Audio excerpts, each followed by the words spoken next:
The arrival of a son, long hoped for, finally graced the Ardell household within the quiet confines of their provincial home. Overwhelmed with joy, his mother and father celebrated their good fortune, with his mother bestowing upon him the unusual name of Ruins. On a particular day, as his father's aide prepared to venture out for provisions, young Ruins unexpectedly intervened, urging the man to avoid the path leading to the southern mountain. Though the man harbored deep skepticism regarding the child's warning, a peculiar instinct compelled him to heed the strange request. That evening brought the man back to the household, drenched from a sudden storm and visibly shaken by an unseen event. Word soon spread that a ferocious attack by wild beasts had taken place on the southern mountain, precisely during the time he would have been there. His survival, it was terrifyingly clear, was a direct result of avoiding that treacherous path. To have gone would have meant certain death. The incident left Ruin's father stunned, forcing him to confront the startling possibility that his son possessed some form of extraordinary perception. As the years passed, this nascent magical aptitude continued to blossom, revealing itself in increasingly undeniable ways. By the age of 10, Ruins had secured a coveted spot at the premier magical academy, an accomplishment that saw him surpass candidates from the most influential noble houses. His prodigious talent earned him the label of a genius, and a brilliant destiny appeared to be an absolute certainty. The unspoken expectation was that he, through his gifts, would elevate his family's humble standing to new heights. However, the very first practical lesson shattered all expectations when an instructor's request for a demonstration revealed Ruin's performance to be shockingly subpar. Further examination uncovered a devastating truth. His physical constitution was fundamentally incompatible with the conventional practice of magic. News of this incongruity spread like wildfire through the academy, transforming the narrative from one of a brilliant prodigy to that of its most dismal failure. His daily existence devolved into a cycle of ridicule and torment, causing his once firm self-assurance to erode with alarming speed. A profound uncertainty took root in his mind, making Ruins question whether any sort of future awaited him. The culmination of his academic journey in his final year hinged upon a single, decisive examination. The challenge itself was deceptively simple, a task considered elementary for any other student. Conjure a sphere of fire and strike a designated target with precision. Despite an internal certainty that failure was inevitable, Ruins resolved to make the attempt regardless. In a moment that stunned every onlooker, a massive orb of flame materialized between his palms. The sheer volume of mana he commanded was something no one present could have possibly anticipated. Just as abruptly, however, the flow of mana from one of his hands ceased, causing the projectile to stall and dissipate midair. A wave of disappointment washed over the instructor. An inability to manage even this fundamental spell signified an assured failure in the final examinations. The ultimate requirement for the final assessment involved the successful creation of not one, but 10 such spheres of fire. An oppressive combination of immense pressure, the constant derision of his classmates, and their palpable envy weighed heavily upon him. This confluence of negativity pushed him to the brink, where his belief in his own capabilities had all but vanished. Sometime later, a confrontation erupted in a corridor where two other students initiated a provocation, directing their taunts toward his family's honor. One of the aggressors, a boy named Ben Folt, venomously branded his father as a man of arrogant inconsequence. While he had managed to maintain his composure during previous slights, this direct assault on his family's dignity was a line he could not allow to be crossed. Losing all restraint, Ruins retaliated with a physical blow against his tormentor. Ben's larger companion immediately moved to intervene on his friend's behalf, intending to strike back. His attempt was cut short, however, as he too was met with a swift, intercepting punch. Enraged, Ben resorted to casting a spell, a clear violation of the Academy's strict prohibition against using magic within its halls. In a flash, a sphere of crackling lightning erupted from his hands, hurtling toward Ruins. An instructor arrived on the scene at that very moment, but it was too late to prevent the bolt of energy from making impact. To all witnesses, it seemed a fatal blow. Yet in its aftermath, an utterly unbelievable event transpired. A bizarre sensation overcame Ruins, akin to being submerged deep beneath the surface of the water, plunging into a silent abyss. Before his very eyes, an enigmatic interface, a window displaying his status, materialized out of thin air. He had, in that instant, become an incarnation of a legendary entity known as the Fight, a being fabled as a destroyer of worlds. The vision of a powerful mage manifested beside him, an apparition that Ruins instinctively dismissed as a mere figment of a dream. This illusion proved to be tangible, however, as the mage addressed him directly and proceeded to state his own name. Consciousness returned to the boy, his first sight being that of an attractive young healer who introduced herself as Helen. She informed him that he had been rendered unconscious, yet miraculously his body bore not a single mark or injury from the attack. His complete lack of harm was astounding, considering he had sustained a direct impact from a potent lightning spell. At that point, Instructor Haddle made his way into the infirmary room. The instructor delivered the news of Ben's expulsion, citing the illegal use of magic and the dissemination of malicious rumors as the cause. Ruins, however, was not to escape discipline entirely. His participation in the altercation earned him a month's assignment to volunteer service. The boy's inexplicable survival naturally piqued the professor's curiosity, leading him to speculate about the involvement of a protective artifact. To clarify, an artifact is understood to be a piece of ancient weaponry, possessing a virtually inexhaustible supply of mana. The notion seemed preposterous, as it was common knowledge that Ruins was the Academy's most inept student, making his possession of such a powerful item highly improbable. Yet the instructor recounted witnessing a crimson aura enveloping Ruins just before Ben's spell made contact, a light that seemingly served as a shield. Once their conversation concluded, the instructor departed, leaving Ruins alone to contemplate the profound implications of what he had learned. In that moment of solitude, the strange status window reappeared before him, a sight so unbelievable he questioned his own senses. His contemplation was interrupted by the entrance of his healer, Helen, who stepped back into the room. Noticing his state, she inquired with genuine concern about what was troubling him, but Ruins found himself at a complete loss for words. He opted for a falsehood, assuring her that nothing was amiss and that he was perfectly fine. Upon his discharge from the infirmary, another new interface manifested itself, this one presenting a list of specific tasks. This list detailed a regimen of rigorous physical exercises that were now required of him. The system indicated that the completion of each prescribed activity would grant him bonuses that enhance his physical power. As he finished the mandated regimen, he could feel a palpable transformation within his body. His strikes carried greater impact, his movements gained swiftness, and his muscles felt suffused with a newfound force. Additionally, this process unlocked an entirely new skill designated as the power circle. Typically, mages cultivate a circle of mana centered around their heart to channel and manifest their magical energies. In Ruin's case, however, his latent mana had vanished, replaced instead by this newly formed circle of raw power. The entire phenomenon was baffling, as the concept of a mage operating with circles of physical power instead of mana was completely unheard of. His development also included the acquisition of a passive skill ominously titled Magician of Madness.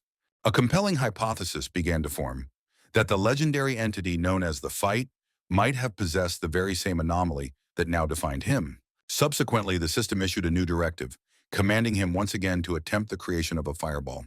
After what felt like an eternity of effort, he finally achieved control over his unique strength, leading to the undeniable conclusion that he wielded the power of an artifact. He pushed himself to the point of utter exhaustion, so thoroughly spent that he eventually succumbed to sleep right there on the training grounds. Come morning, a group of his peers discovered Ruin's inert form lying on the practice field. Speculation ran rampant among them, with some assuming he was in a drunken stupor, and others morbidly concluding he had passed away.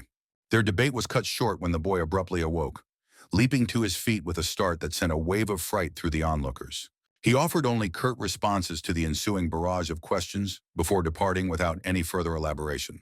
Upon making his way back to the dormitory, he crossed paths with an acquaintance named Jason Damon. Jason stood out as the sole student who had consistently treated him with a measure of decency rather than scorn. Being the Academy's foremost ladies' man, Jason's mind immediately jumped to the conclusion that Ruins had spent the night in the company of a young woman. Ruins offered no verbal reply. Instead, he simply tossed his soiled jacket at Jason's face in a gesture of dismissal. While heading toward the bathing facilities, he took a moment to review the task assigned by the mysterious system. He was dismayed to find that the required number of repetitions for his exercises had doubled, while the reward for their completion remained unchanged. Fully comprehending the arduous nature of the path ahead, the young man nonetheless steeled his resolve and embraced the challenge. An entire month elapsed under this new demanding regimen. He dared not miss a single training session, as the thought of negating the progress he had so painstakingly made was unbearable. Eventually, Ruins managed to perform 3,000 repetitions in a single session, pushing his body to what he perceived as its absolute physical threshold.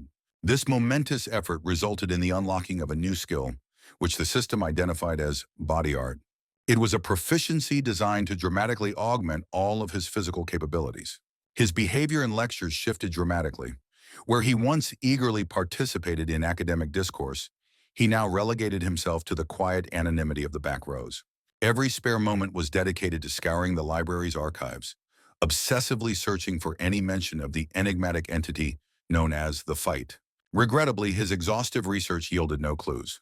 A similar lack of information plagued his inquiries into the nature of status windows and the other strange phenomena he was experiencing. One day, Jason sought him out, bearing a piece of startling information.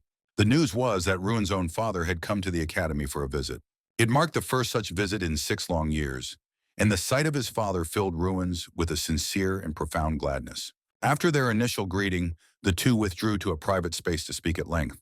His father shared news of his younger sister, Rain, who was apparently dedicating herself to the art of swordsmanship. Her motivation, his father explained, was a desire to gain enough strength to protect the brother she perceived as frail. This revelation brought a deep sense of shame to the young man. His father, however, continued, gently suggesting that Ruins might lack the necessary fortitude to continue his studies at the academy. Yet the prospect of surrender was one Ruins adamantly refused to entertain. He countered with a proposition. Should he fail the upcoming final examinations, he would voluntarily withdraw from the institution. Conversely, if he succeeded, he would be permitted to remain and complete his education. These terms were found agreeable by all parties, and with the matter settled, his father departed from the academy grounds.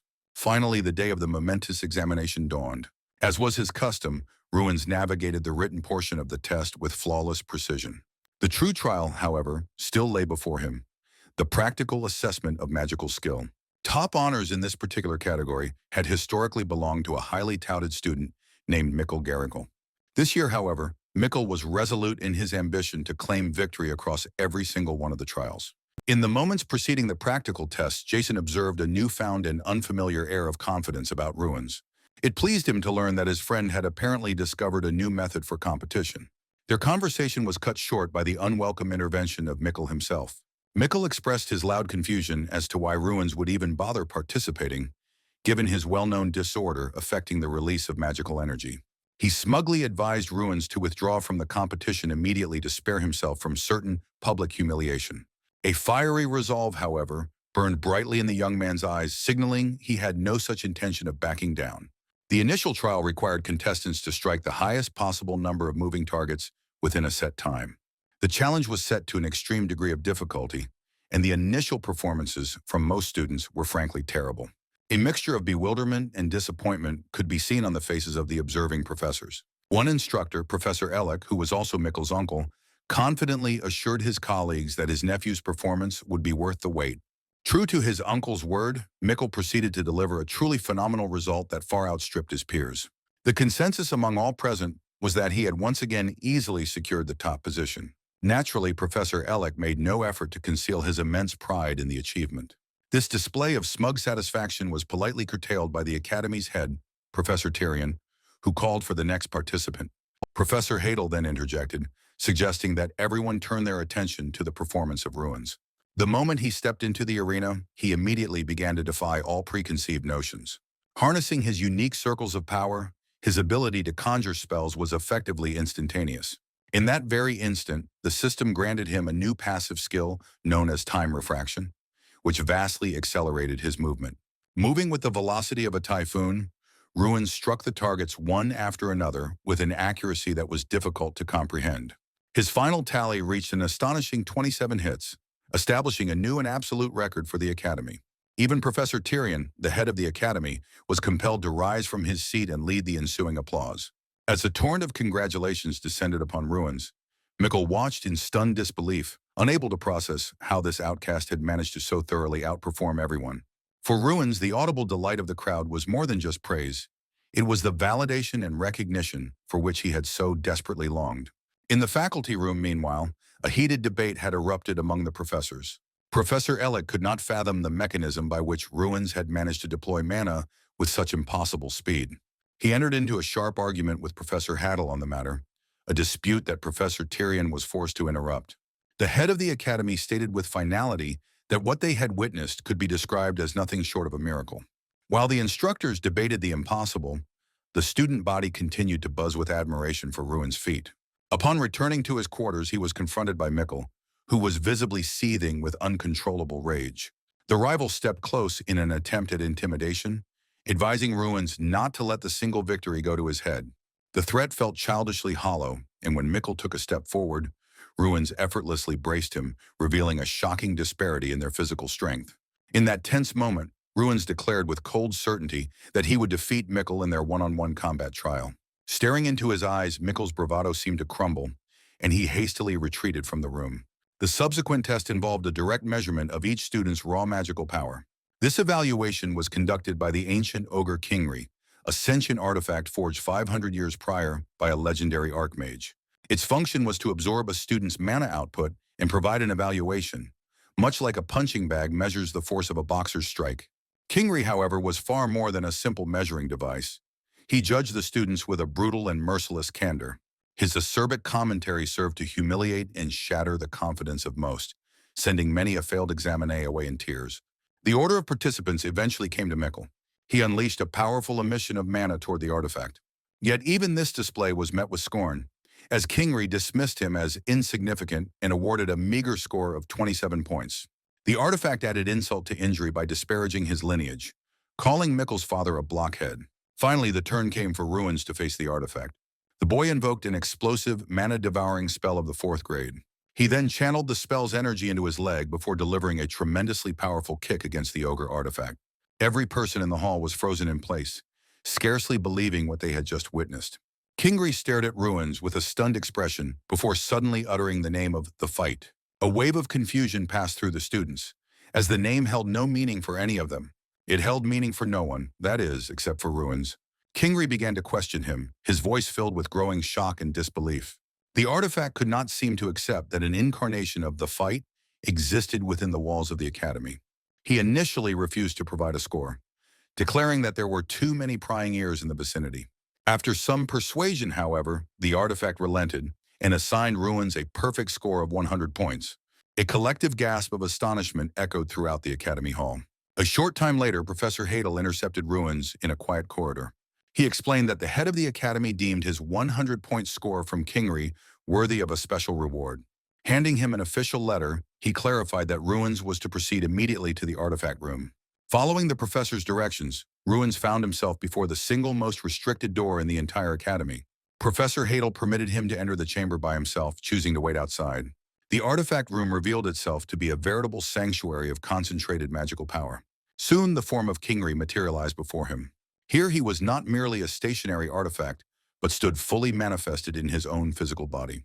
The ogre explained that this chamber was the only location where he could assume his true, corporeal form. Kingri declared that Ruins possessed a value far beyond his own comprehension. He then began to question him intensely about the player's artifact, asking how he acquired it and what connection he had to the fight. It was then revealed that, in ancient times, Kingri had encountered this legendary figure within his own tribe. This being was an object of both immense respect and profound reverence among his people. The fight was not a human, but belonged instead to the Black Dragon clan of Draconia. Because he was incapable of using traditional magic, he developed the unique Circles of Strength. This innovation ultimately transformed him into the most powerful creature in existence at the time. His insatiable hunger for power, however, eventually led to the utter annihilation of everything around him, including his own being. This conversation with Kingri unlocked a new achievement for Ruins.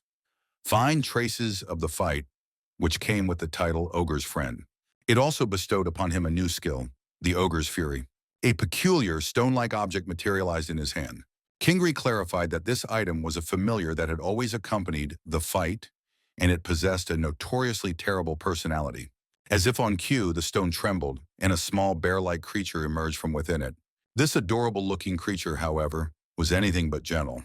It immediately attempted to showcase its shape-shifting abilities, but a critical lack of power thwarted its efforts. Finally, after loudly announcing its desire for food, the creature simply fell asleep, demanding to be awoken only when a meal was present. Through these revelations, Ruins began to grasp the true nature of his power and the potential scope of his mission. The young man resolved to protect not only humans, but demons as well, and to make his presence known to the entire world.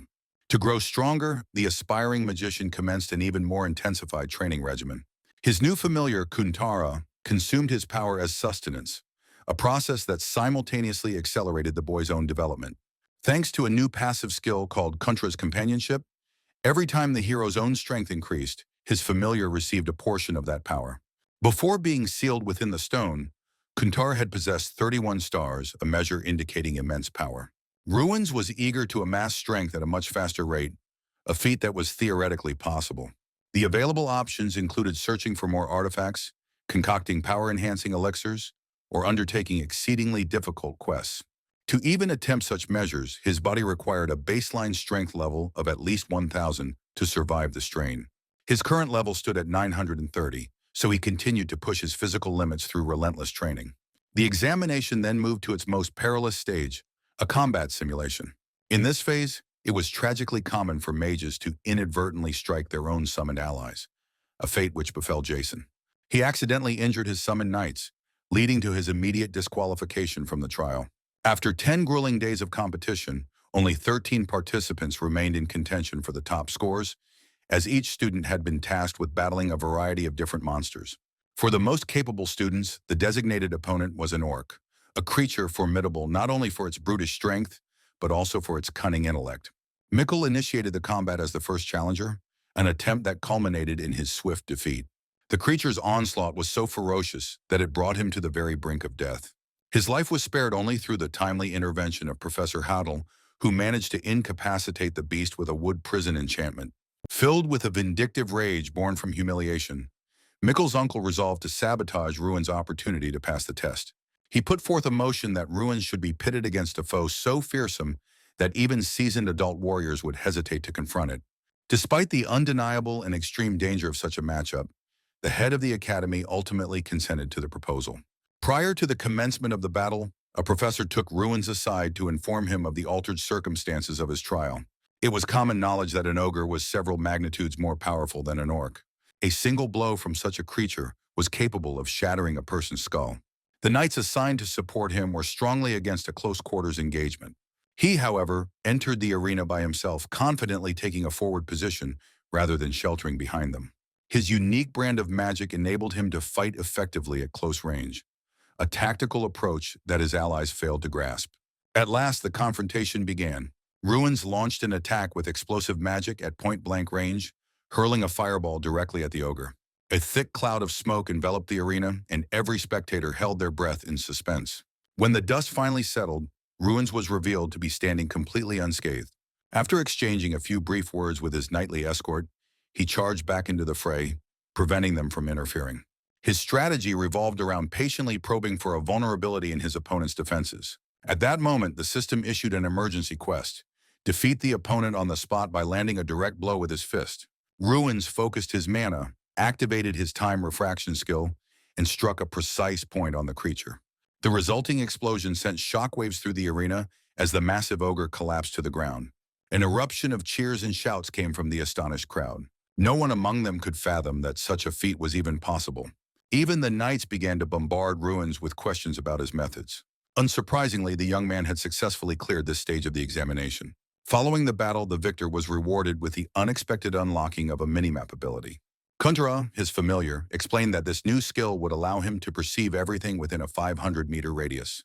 It would also grant him the ability to view the status window of any target he chose.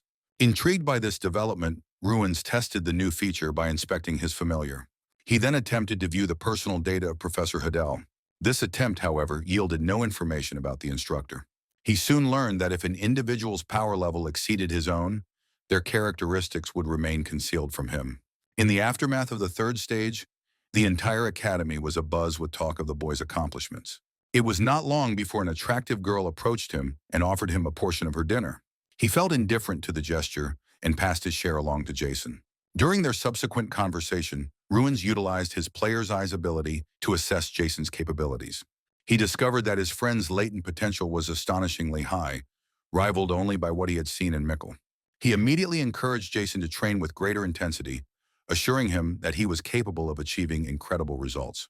Meanwhile, the academy was filled with active discussion about the upcoming Great Festival, one of the most significant events of the year. This event was a combination of a magic festival, which determined the best overall student, and an Olympic-style tournament for the title of the strongest magician. An impressive monetary prize, along with numerous other accolades, awaited the victors. Participation, however, was highly selective and not open to everyone. Each academy was permitted to select only a single main representative and a supporting team of 30 members. Naturally, speculation was rampant as to who would be chosen as the primary participant this year. The majority of wagers were placed on Ruins as the likely candidate. This was a notable shift, as in previous years the academy had always been represented by Mikkel. His consistent failures had led to the Ignat Academy earning the unfortunate nickname of a bottom-tier academy. They had repeatedly finished in last place in the competition. Ruins, however, was solely focused on the fourth and final stage of his exam. The challenge was a one-on-one duel against his rival Mikkel. 4 days after the conclusion of the third stage, Ruins' strength attribute finally reached 1,000 points. He also unlocked a new achievement for completing 5,000 repetitions in his training tasks. As a result of this milestone, a massive aura of flame erupted around his familiar, Kuntara. The familiar advanced to its second rank, granting Ruins an additional 200 points of strength. A new training mode was now unlocked, allowing for practice in a realistic combat scenario. Kuntara demonstrated its new capabilities by transforming into a sparring golem called a Pugello. This transformation was intended to aid Ruins in his preparation and training. Kuntara then shapeshifted into the form of a third-grade magician for further practice. This allowed Ruins to practice his techniques at full force without causing harm to his assistant or himself. In stark contrast, Mikkel and his uncle eschewed proper training in favor of devising a scheme to cheat their way past Ruins. The professor urged Mikkel to consume a potion made from a flaming flower, which drastically reduces the casting time for mana. To mask the use of this forbidden substance, he was provided with a secondary potion. The fourth exam, a series of one-on-one duels, finally commenced. The audience was filled with anticipation for the fight between Ruins and Mikkel. As the two opponents stepped into the arena, however, Ruins immediately sensed that something was wrong. A quick scan with his player's eyes revealed a hidden berserk status affecting his rival. The pre-match inspection for prohibited substances was conducted by Professor Ellick, who unsurprisingly cleared his nephew Mikkel. When the battle began, the spectators gasped in astonishment. Mikkel unleashed his mana at an unbelievable rate, launching a barrage of spells and streams of fiery breath. He attempted to encircle Ruins with attacks, but his opponent, using his acceleration skill, evaded them with ease. Drawing upon his knowledge, the boy deduced that his adversary had indeed consumed the flaming flower potion, which meant he was unable to feel pain. He consequently adjusted his strategy and activated his time refraction skill. Ruins quickly gained the upper hand, finishing the fight with a powerful slap followed by a decisive blow. Since Mikkel could not feel pain, Ruins feared killing him accidentally and instead cast a snapping tree spell on a nearby object. As proof of his accusation, he demonstrated the same slap he had used on his opponent against a tree. The force of the slap was so immense that it snapped the tree clean in half. This act served as undeniable confirmation that Mikkel's lack of reaction was due to him not feeling any pain. Professor Tyrion was absolutely furious and summoned Professor Ellick to face a tribunal. Rumors began to circulate about the potential expulsion of the entire Gershel family, while everyone else congratulated Ruins on his victory. Shortly thereafter, the winner of the duel was summoned to the office of the head of the academy. Upon opening the door, however, he was met with a surprising sight. The room before him was not part of the Ignat Academy, but an illusion of the Ardell family's territory. In the center of the illusory space stood the throne of the King of Magicians. Ruins was completely baffled by what was happening until the professor appeared beside him and provided an explanation. The vision was an illusion created by the Eye of Malice, a demonic artifact that forces a person to perceive their deepest desires. Thus, the throne of the King of Magicians represented what Ruins himself subconsciously coveted most. Glancing at another illusory door, the boy saw visions of public recognition and his own victory. Once inside the actual office, Professor Tyrion asked Ruins how he had known that Mikkel had used the flaming flower potion. Ruins explained that his opponent's behavior was uncharacteristically aggressive, but he carefully avoided revealing his player's eyes ability. His keen powers of observation left the professor deeply impressed. Tyrion then officially announced that the Gershel family had been expelled from the academy. Following this news, the head of the academy formally invited Ruins to represent them at the Great Festival. Ruins was taken aback by the offer, even though he was objectively the academy's top student. He expressed his gratitude for the honor, but confessed that he lacked confidence in his ability to succeed. In response, Tyrion firmly assured him otherwise, adding that Ruins would serve as the academy's secret weapon. At that moment, the leader of the Foldan territory's knightly order, Gulter, entered the office. Ruins was greatly surprised, as this particular night was renowned as one of the very best. Joining the conversation, Golter invited the young man to study the art of the body to make his fighting style less predictable. Although Ruin's magic was powerful, his physical movements were repetitive and lacked variation. This predictability meant that a skilled and experienced adversary could easily read his intentions. Consequently, Golter became his personal instructor. Their training started with the fundamentals of proper posture and stance, before progressing to the study of heavenly martial arts, a discipline comprising 36 techniques. The student was initially puzzled as to why such a renowned knight would personally instruct him. Golter explained that he viewed it as an investment in the future, as he recognized the young man's immense potential. After just 3 weeks of intensive training, Ruins had made remarkable progress. His familiar, Kuntara, noted that the fight had taken an entire year to reach 2,000 strength points, whereas Ruins had amassed 2,130 points in a fraction of that time. While Ruins was conversing with his familiar, Jason ran up to them with news that the final list of festival participants was ready. The boy felt a surge of the same excitement he had experienced 6 years prior upon his admission to the academy. Approaching the notice board, he saw his own name listed among the primary representatives. As it turned out, Jason had been selected as the 31st member, placing him on the team for group competitions. In the following moments, Ruins was congratulated by everyone, including Professor Hadel. The teacher expressed his astonishment that the young man had not only mastered heavenly martial arts, but had also reached the 5th rank by the age of 16. After completing the remaining preparations, Ruins and his team were scheduled to travel to Altine aboard a monotrain. This mode of transportation was a form of incredibly fast magical transit. While he was discussing the travel details with Jason, they were accosted by Hinkies, one of Mikkel's former cronies. He was accompanied by a group of like-minded students who openly doubted the strength of their new representative. They began to argue, insisting that Mikkel was the stronger magician, but Ruins swiftly put them in their place. He made it clear that while he had no desire for animosity, their continued disrespect would not lead to a positive outcome. All of the festival participants eventually settled into their designated spots on the magical transport. The period of calm, however, proved to be short-lived. A group of representatives from the Odo Institute soon appeared in their train car. These students had not come for a friendly visit. Their clear intention was to humiliate the representatives from the Ignat Academy, especially targeting anyone associated with the Gerishals. The O2 Institute was the sole educational establishment in the Sandy Kingdom, and was famous for producing outstanding magicians. From their perspective, Ignat was a weak and insignificant rival, and they made no effort to hide their contempt. Now, however, the main representative of Ignat was Ruins. When the students from O2 finally took notice of Ruins, their surprise was palpable. Their leader, a young man named Seth Malkiri, stepped forward to confront him. The boy attempted a condescending introduction, but Ruins cut him off sharply, communicating that he would not tolerate their antics. His demand for an apology angered his rival, who looked ready to escalate the confrontation into a physical fight. Just then, Professor Oit from their institute entered the car, ordering the students back to their seats. The professor and Seth then began to discuss the new representative from Ignite. The instructor emphasized that Ruins exuded confidence and seemed nothing like the Gerishals of the past.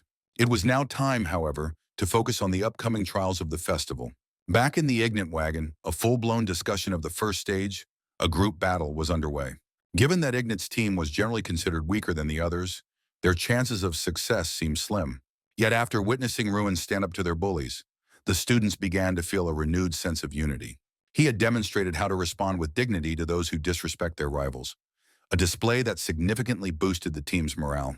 While the team was engrossed in strategizing, the train arrived almost unnoticed at the Duchy of Altine, the festival's host location. This duchy was, incidentally, a neutral territory where bloodshed was strictly forbidden, which was precisely why all major competitions were held there. Upon their arrival, the participants immediately caught sight of the representatives from the Rhinic Imperial Federation, who were a dazzling display of wealth and beautiful women. Following a brief period of rest, a carriage transported them to their designated living quarters. During the journey, Kuntara detected a familiar, strange scent in the air. It was certain that a relic belonging to the fight was located somewhere in this place. The following day, Ruins and Kuntara set out to find the source of the scent, guided by the minimap. Their search led them to a dusty, memory-filled workshop. Using his player's eye ability, Ruins discovered a ring of invulnerability hidden among the wares. Kuntara instantly recognized the artifact, explaining that it was the first failed experiment of the fight. Its power was uncontrollable, capable of activating randomly during a battle or even on nearby allies. Regardless of the risk, Ruins decided to purchase it, and his strength immediately surged by 200 points. To his great surprise, the shopkeeper ended up giving him the ring for free. It had been collecting dust for far too long, as no one besides the fight had ever been able to utilize the circles of power. As a gesture of gratitude, Ruins decided to purchase something else from the shop. Activating his player's eye once more, he scanned a collection of books and located a rare volume on the quantum mechanics of magic and swordplay. Just as he reached for it, another festival participant, Irene Prius, laid claim to the same artifact. She was a student at the Siki Women's University and ranked third in potential among the magicians of her generation. Even King Tarian Artemis, notoriously known as the Dirty King, had included her on his list of the 11 most promising magicians of the future. Irene was already a formidable magician of the 5th rank. Noticing Ruin's academy uniform, she guessed he was from Ignite and politely asked him to concede the book, explaining that she had come specifically for it. Ruins inquired as to her reasons, but she remained silent on the matter. In the end, he decided to relent and let her have the book. Upon his return, he was immediately mobbed by his teammates, who were envious of his encounter with the famous Irene. Jason, who had long dreamed of meeting her, eagerly asked what they had talked about. One of the other students present mentioned that Irene was known for always taking second place, consistently losing to a rival named Duma Prime. Duma was the wielder of a legendary shining sword. Only then did Ruins understand why she had been so desperate to obtain that particular book. Becoming a magical swordsman is not an easy path, as training in this hybrid discipline is exceptionally difficult, and reaching the pinnacle is even more so. Duma was considered unique because he possessed an S-class artifact and could fight on par with mid-level knights. As they were talking, an announcement declared the opening matches of the festival. Ignite's first opponent was scheduled to be the O2 Institute. Their representatives immediately began their boastful taunts, assuring everyone that victory was already in their pocket. Ruins, however, chose this moment to introduce himself to the wider audience, calmly stating that Ignite would no longer be the bottom-tier academy everyone called it. The head representative from O2 mockingly asked who he thought he was to make such a bold claim. With pride, Ruins announced that he was his academy's secret weapon. His opponents grew wary at this declaration and attempted to gather more information about him. They discovered that while he had previously ranked last, he had shown incredible and unexpected results during his graduation year. The Ignite team gathered to develop a strategy for the next day's competition. The event consisted of group battles where participants had to throw mana grenades at opposing teams' golems. Ruins proposed a non-standard tactical formation. One group would charge the mana grenades, a second would be responsible for delivering them, a third would attack the golem directly, and a fourth would target the enemy's goal. Many of his teammates expressed doubts about this complex strategy. Ruins, however, used his player's eye to assign each student to a role that perfectly matched their abilities. Suddenly, a badly beaten student from their team ran into the Ignite camp, claiming that the members of O2 were responsible. An enraged Ruins marched directly to their leader, Seth Malkiri. He grabbed the boy by the shoulder and, with little effort, forced him to his knees. Seth flew into a rage and lunged to attack, but Ruins easily intercepted his advance. He then proposed a wager on the outcome of their match. The loser would have to endure a public slap from the winner. This development added even more motivation for his team, as everyone wanted to witness Ruins punish the insolent bully. At last, it was time to enter the arena for their match. Just before the start, Ruins caught sight of Irene in the crowd. Having heard about his conflict with the O2 team, she decided to offer him a piece of advice, suggesting that he not reveal his true power all at once. With that, the competition officially began. Almost everyone in the audience was certain that Ignite's unconventional tactics were doomed to fail. Irene, however, noticed that each participant had been assigned a role that was perfectly suited to their individual strengths. This level of strategic insight surprised her greatly. Soon, the right arm of the Ignite team's golem was destroyed. The students from O2 could already sense their impending defeat. At the critical moment, Jason delivered the decisive final blow. Victory for the Ignite Academy was officially declared. After their win, everyone was struck by the realization that they were no longer a bottom-tier academy. There was little time to celebrate, however, as a new test awaited them just ahead. The subsequent task, designed for the main representatives, was a capture-the-flag-style event, and the match was set to be between Ruins and Seth Malkiri. As he stepped into the arena, Ruins' mind was occupied with matters extending far beyond the immediate conflict. His thoughts were consumed with the ambition to transcend his past failures and finally shed the label of being last. Above all other considerations, he yearned for an opportunity to demonstrate his true worth to the King of Magicians. Seated among the adjudicators was the imposing figure of the formidable King Taran himself. The monarch's gaze fell upon Ruins, and a distinct look of interest crossed his features. There was a time when the king had dismissed the young man as a disappointment upon learning of his unusual mana release affliction. Observing him now in the heat of competition, however, that initial disappointment had transformed into a fervent curiosity. At last, the signal was given, and the duel commenced. With blinding velocity, Seth charged directly toward Ruins. He attempted to summon a combat familiar to his aid, but his opponent's reaction speed was far superior. By activating his time refraction skill, Ruins successfully intercepted Malkiri's offensive. He went a step further, skillfully redirecting the force of his adversary's own attack back toward its originator. Just as the battle's conclusion appeared certain, Ruins abruptly halted his counterattack just before it made contact. This act of mercy, effectively sparing his opponent from defeat, sent a ripple of astonishment through the crowd. Recalling the terms of their wager, however, Ruins followed through and delivered the promised slap across his face. The force of the blow sent his opponent careening backward, much in the same manner as Mikkel had before him. For a brief second, the entire arena was suspended in stunned silence before erupting into thunderous applause. Even the great King Terran seemed momentarily paralyzed by the display.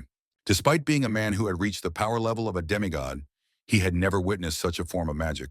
An intense curiosity grew within him regarding the true identity of this boy. The king intended to question the head of the Ignite Academy, but the professor respectfully declined to disclose any information. In response, the formidable king declared that he would summon Ruins for a personal audience himself. The head of the academy, however, issued a reminder that all magicians possess the right to maintain secrecy regarding their techniques. To honor their victories in both the group and individual competitions, Ruins' team organized a celebratory evening. As a special treat, Jason presented Ruins with a local cocktail made from coconut and vanilla.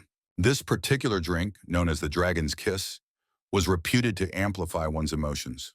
In the middle of the festivities, Seth Malkiri made an unexpected appearance. Jason immediately became tense, assuming that his rival had arrived with hostile intentions. Seth, however, had no intention of causing a disruption. He had come to offer a sincere apology for his past behavior, acknowledging his mistakes and realizing the wrong in humiliating others. Just as he was about to depart, Seth received an unforeseen invitation. In a show of magnanimity, Ruins invited him to join them at their table. Ultimately, their revelry became so boisterous that it evolved into a full-blown drinking party. The following morning, Ruins found himself the subject of gentle mockery from his teammates. The potent drink had made him uncharacteristically emotional the night before. He felt a slight twinge of embarrassment, which intensified when he ran into Seth in the corridor. It seemed that Seth now regarded him as his closest friend, a development that felt rather peculiar. Their awkward exchange was interrupted by the sudden appearance of Professor Hadel in the hallway. He informed Ruins that the formidable king wished to see him for a private meeting. The instructor cautioned him that the audience was likely to be a challenging one. Ruins relayed this news to his team, leaving them all in a state of amazement. Before that, however, another team-based test awaited them. The event was Arrowball, a game that required teams to throw a magical arrow through a goal. Victory in this game demanded a combination of magical prowess and clever strategy. The team decided that Ruins would serve as a decoy, drawing the full attention of their opponents. This would, in turn, allow his allies to concentrate on landing a precise shot. Everyone was in agreement with this strategic approach, and soon the match was underway. Ruins charged ahead, immediately becoming the focal point for the opposing team. They unleashed a barrage of spells in an attempt to halt his advance, but all their efforts were in vain. Even his former rival, Seth, could be heard cheering for him enthusiastically from the stands. Ruins demonstrated an incredible command of close-quarters combat, effectively shouldering the entire offensive burden himself. His teammates did not hesitate, skillfully capitalizing on the opportunity he had created. The players from Ignite acted with perfect coordination, exploiting their enemies' weaknesses and showcasing a superior class of play. The final result was a staggering 11-0 victory. Their opponents were so thoroughly demoralized that they conceded the match before the final whistle had even blown. It was a complete, unconditional triumph for the team from Ignite. After the conclusion of the match, Ruins was met by Professor Hadel. The instructor informed him that his meeting with King Terran was scheduled for that evening, and he would be accompanied by the head of the academy. When the time for the dinner meeting arrived, Ruins made his way to the designated location. His familiar Kuntara immediately sensed an ominous mana permeating the area, a feeling that was deeply unsettling. The moment Ruins took his seat, the king began to speak, implying that he had been observing him for a long time and knew exactly who he was. Without any preamble, Terran started questioning how the boy had managed to achieve such a high level of power in so little time. The young man, of course, had no intention of revealing his secrets, stating only that his success was due to zealous training. The king pressed further, asking for specifics about the efforts he had undertaken. Ruins spoke about his recent studies in the art of the body, but it was obvious to all that he was withholding something significant. Taran eventually understood that he would not be able to extract any more information and simply declared that he would be watching him very closely from now on. To Ruins, this declaration felt less like a threat and more like a motivating challenge. It was, in a sense, a gauntlet being thrown down. The next morning, Professors Tyrion and Taran were once again discussing the previous night's dinner. The so-called Dirty King was clearly impressed by the young man. He remarked that Ruins was not merely a bold youth, but the most stubborn and impudent individual he had ever encountered. Any other student would have long since groveled before him. Yet this boy not only showed no fear, but audaciously held his own as an equal. In another part of the festival grounds, Duma Prime was having a very different kind of conversation. A member of his team rushed to him with the news that King Taran had taken a personal interest in Ruins. This information came as a profound shock to him. He had always viewed himself as the best, the only one truly deserving of the attention of such an important figure. And now some upstart from Ignite was diverting his mentor's focus? In a fit of rage, he stormed down the corridor, trying to process how this could have happened. His anger reached a boiling point, and he marched directly toward Ruins to confront him. Without attempting to hide his irritation, Duma sharply demanded to know what he had discussed with the Dirty King. Ruins, however, only offered a calm look and replied with a smirk that he had no intention of sharing the details with him. This response clearly did not satisfy Duma. The tension in the air escalated, and at one point, Duma's hand even moved to the hilt of his sword, as if he were prepared to initiate a duel right then and there. Ruins, for his part, did not back down, bracing himself for combat as he recognized that a confrontation might be unavoidable. It seemed as though another second would see their blades cross, but the situation was diffused by the unexpected intervention of Irene Prius. Her timely arrival turned the tense standoff into something resembling a joke, and Duma, after casting one last resentful glance, simply turned and left. Ruins then asked Irene if Duma always behaved in such a volatile manner. The girl smiled and explained that Duma was usually a man of very few words, but this situation was a special case. He was furious that Ruins had managed to capture the attention of the formidable king. Private audiences with the monarch were an extreme rarity, which meant that Ruins had proven himself to be a worthy rival in the king's eyes. Irene then asked with a curious expression if he had genuinely been prepared to fight Duma. Ruins admitted that he was not, as he had no desire to be disqualified, and added that Duma was likely just attempting to intimidate him. The girl chuckled at his response, called him strange, and then took her leave. Another group battle took place shortly after, but this time Ignite was unfortunately unable to secure a victory. The team was disheartened by the loss, but Ruins offered reassurance while his own thoughts turned toward the upcoming individual competitions. The next trial proved to be an even greater challenge than the last. It was to be an individual battle royale for survival. All 32 main representatives from each school would be deployed onto an island where they would be forced to fight one another. The ultimate victor would be awarded 32 points, while the first to be eliminated would receive only 1. Defeated participants would be instantly teleported back, and the island itself was designed to become progressively more dangerous over time. A test of this nature had the potential to dramatically alter the overall rankings, and everyone knew it would identify the true leaders of the competition. Jason advised him to begin his preparations immediately, noting that all the other participants were already starting to form alliances. Ruins pondered who he should attempt to team up with. The name Marine came to mind, but he had no certainty that she would agree to an alliance. Suddenly, Seth ran up to him and eagerly proposed that they join forces. Ruins realized he had completely forgotten about his new friend and quickly accepted the offer. The two of them then went together to extend an invitation to Irene to join their team. They were told by others, however, that the girl had already refused every offer she had received. When they approached her, the girl simply smiled and said that Ruins was the one she had been waiting for. Her statement was rather unexpected and even carried a slight hint of romantic overtone. The newly formed trio began to discuss their strategy, as they knew their most dangerous opposition would be a detachment of 14 people led by Dalian Malkin. This particular magician was a known genius who consistently ranked among the top 5 participants and specialized in holy magic. Ruins, however, found himself more concerned with the prospect of facing Duma. It was a duel with him that he felt could ultimately be the deciding factor in the competition. Once the participants were deployed onto the island, it became immediately apparent that survival here would not be easy.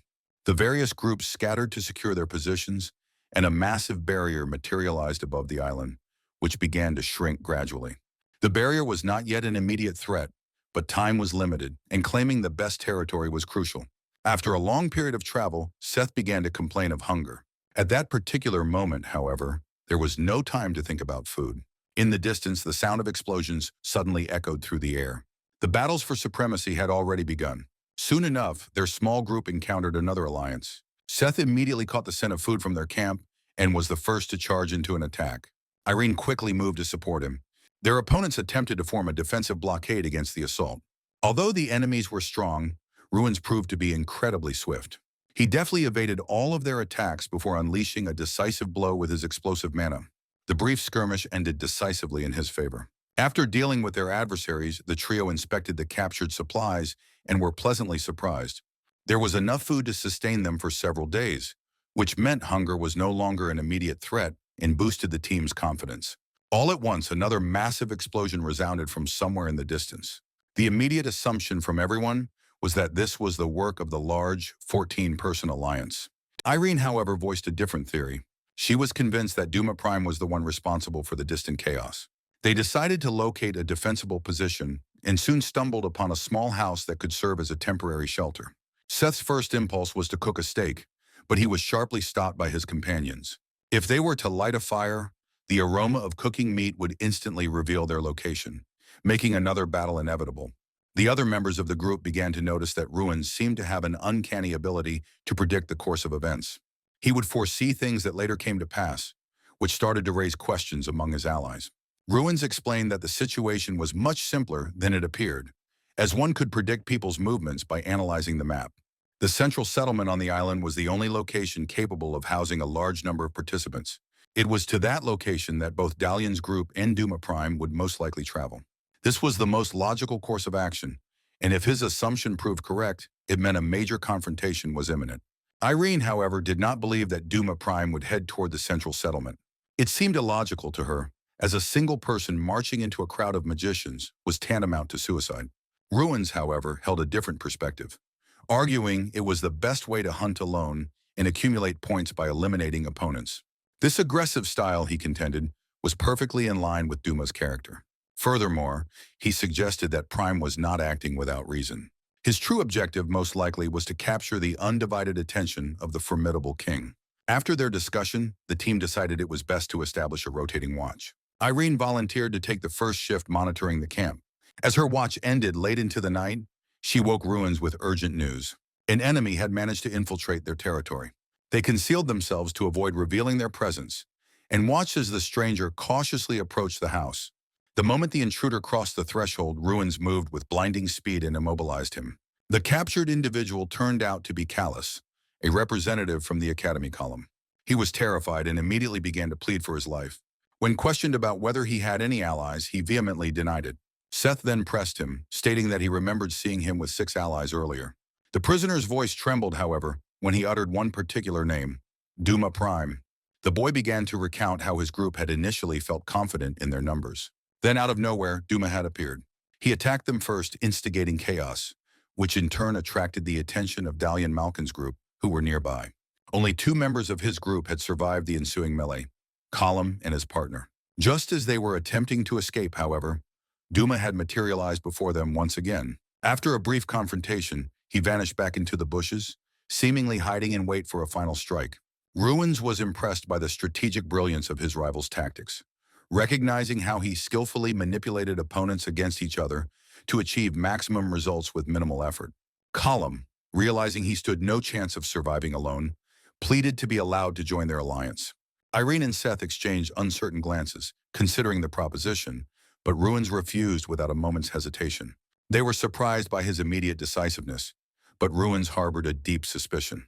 He posed a single question to Column. How had he managed to escape from Duma? The prisoner was unable to provide a clear answer. This was an impossibility. Duma was not the type to leave survivors. This meant that either the boy was lying or something far more sinister was at play. Ruins activated his player's eye, but the scan revealed nothing unusual about the prisoner. This lack of information pointed to only one conclusion. A magically crafted puppet stood before them. Without wasting another second, Ruins destroyed the puppet with a single lightning-fast strike. The discovery meant that they needed to abandon their current location immediately. A short time later, as the sky began to brighten, they resumed their journey. While on the move, they analyzed the recent events, trying to deduce who had sent the puppet after them. There were many potential suspects, but one individual stood out among the rest. Koherki, the top student from the Magic College, was a known specialist in the creation of magical puppets and potions. Most importantly, he was a confirmed member of Dalian Malkin's large alliance. This realization meant that it was only a matter of time before all the other teams began actively hunting their small trio. Recalling the shrinking barrier, they calculated that the western portion of the island would soon become an inaccessible death trap. It was at this moment that Irene remembered an old proverb: one should use a pirate to fight other pirates. A new plan began to form in their minds. Meanwhile, within the largest alliance, the topic of discussion was Ruin's team. They had been certain that their trap had nearly succeeded, but at the last moment, their prey had slipped away. Their objective was now crystal clear. They would capture the trio no matter the cost. No one in the group was certain, however, that the trio would head toward the western base. Deciding to investigate, they moved west and soon detected a powerful emission of mana. Their immediate thought was that this must be Ruins, and his team engaged in a fight, which presented an opportunity to swoop in and claim easy points. As they drew closer, however, they realized they had walked directly into an ambush. By then, it was already too late to retreat. Ruins, Irene, and Seth, who had been hiding in the high branches of the trees, observed the chaos unfolding below. Soon they decided it was time to join the battle themselves to earn more points. Dalian's team suddenly joined the fray on their side, and for a short time, they became part of a larger temporary alliance. With only 3 members, a temporary union with a stronger force was the most logical step. But then Duma Prime himself appeared. To the utter astonishment of everyone present, he also began to act in concert with them. It appeared as though he was merely biding his time, waiting for the opportune moment to eliminate the lesser threats before turning his attention to his primary adversary. A collective understanding spread among the remaining contestants that confronting the strongest participant was an act of pure madness. Nevertheless, rather than scattering, they resolved to unite and offer resistance. By combining his time refraction ability with a powerful earthquake spell, Ruins managed to successfully dispatch several of the other opponents. Amid the chaotic melee, Duma finally came face to face with Ruins, and with a confident grin, vowed to deal with him personally at a later time. Having delivered this promise, he promptly withdrew from the immediate vicinity. Simultaneously, within the organizers' chambers, the official rosters of the finalists were beginning to take shape. While most of the results unfolded as anticipated, a few unexpected names on the list still managed to cause a stir. King Terran recalled how Ruins had vowed to prove he was better than all the other students the king had personally selected. Now, the monarch found himself genuinely invested in observing the boy, eager to discover if he could truly defeat the formidable Duma. Having decided to take a rest, the trio made a stop at Base B, which was situated near the central island. During this brief respite, Ruins successfully managed to complete one of the pending tasks from his system. Irene eventually awoke from her rest, and Seth busied himself with preparing a meal. The cooked meat proved to be so delicious that for a moment, they forgot about all their other concerns. While sharing the meal, the trio began to discuss what the future might hold for them. None of them, however, could truly know what destiny had in store. Irene confessed that she still had one unfulfilled ambition: to finally defeat Duma Prime. For her, this long-standing rivalry felt like a piece of unfinished homework that needed to be completed. As evening approached, the barrier continued its inexorable contraction. This progression meant that remaining in their current location was no longer a viable option. Their only logical destination was the central base where the main village was located. It was highly probable, however, that Dalian and his ally Shoshiri were already positioned there. There was no absolute certainty that Duma would also be there. He had, however, attracted an enormous amount of attention, and it was clear that each of his movements now carried strategic weight. The situation had become critical, where even advancing a single rank could yield a huge number of points. Any misstep at this stage could cost someone the entire competition. Their objective became clear: they needed to locate Duma Prime. By utilizing his unique abilities, Ruins was able to pinpoint his rival's precise location. Instead of engaging in battle himself, however, he simply guided his allies toward their enemy. Ruins remembered Irene's personal goal and offered her the opportunity to fight Duma Prime. Duma responded only with a derisive and mocking smirk. He declared that she was far too insignificant to be considered a worthy opponent for him. In his estimation, she posed absolutely no real threat. Irene, however, was filled with a steely determination. Even if her chances were slim, she had no intention of backing down. The girl initiated the attack, unleashing a powerful blizzard spell, but Duma neutralized it with ease. In the next instant, he drew his sword, and she knew she would not have enough time to evade the coming strike. At the very last second, Ruins intervened to save her. He had promised to stay out of the fight, but he could not stand by and allow his comrade to be eliminated from the game. The nature of the battle now shifted to a one-on-one duel. Ruins had already observed Irene's mistakes and drawn his own conclusions. He recalled being taught that in a fight against a master swordsman, one must watch their feet, as that is where the power of their strikes originates. With this knowledge, he entered the fray, but Duma's speed was still overwhelming. Soon his rival outmaneuvered him and managed to inflict a deep wound. Prime smirked and commented that Ruins was perceiving the battle incorrectly. This taunt, however, only served to further galvanize Ruins. His usual strategy involved attacking the moment an opponent was unprepared. Duma's legendary sword, however, gave him too great of an advantage. As Ruins attempted to reposition himself, a sharp pain shot through his wound. He recognized it as a curse of radiance. Every movement now caused him agony, and he would soon risk losing his mobility altogether. Prime then invoked fifth-grade nature magic, Titan's Wings, and soared into the air to prepare a finishing blow. Ruins managed to find cover and hastily bandage his injury. In that desperate moment, he remembered the ring of the fight. A look of pure determination filled his eyes as a new plan formed in his mind. Activating the Ogre's Fury skill, he launched himself directly at his airborne enemy. Duma, seeing the reckless attack, raised his legendary sword to use it as a shield. At the moment of impact, Ruins thrust forward the ring of the fight, and its power activated. A loud crack echoed through the air as Prime's sword shattered into 1,000 pieces. Duma recoiled in shock, sustaining an injury from the blast and falling hard to the ground. Ruins had won the duel. Seth, who had watched the entire battle, could not hide his utter delight at the outcome. When Ruins turned back to Irene, however, he saw that her face had fallen. He began to apologize to her for his intervention in her fight. She simply shook her head and admitted that the fault was her own. Her overwhelming desire to defeat Duma had blinded her to reason, and in the end she had put everyone in danger. Now, that singular goal that had driven her for so long was gone. She then looked directly at Ruins and declared with firmness, "He is my new goal." In total, only 5 participants now remained on the island. Their team quickly dealt with the 2 other remaining contestants, after which the final moment arrived. Irene immediately announced that she was surrendering her position. She was in no condition to continue the battle. Now only Ruins and Seth remained. Seth had no intention of simply conceding the victory. The moment the final duel began, however, Ruins incapacitated him with a single blow. The entire Ignite team erupted in cheers, congratulating their champion. Even Irene and Seth joined in the enthusiastic celebration. Ruins finally understood that he had become the overall winner of the event. Duma, despite having accumulated many points, had dropped precipitously in the rankings, as had many other participants. Now Ruins was determined to continue on this path to ensure he never lost his place at the top.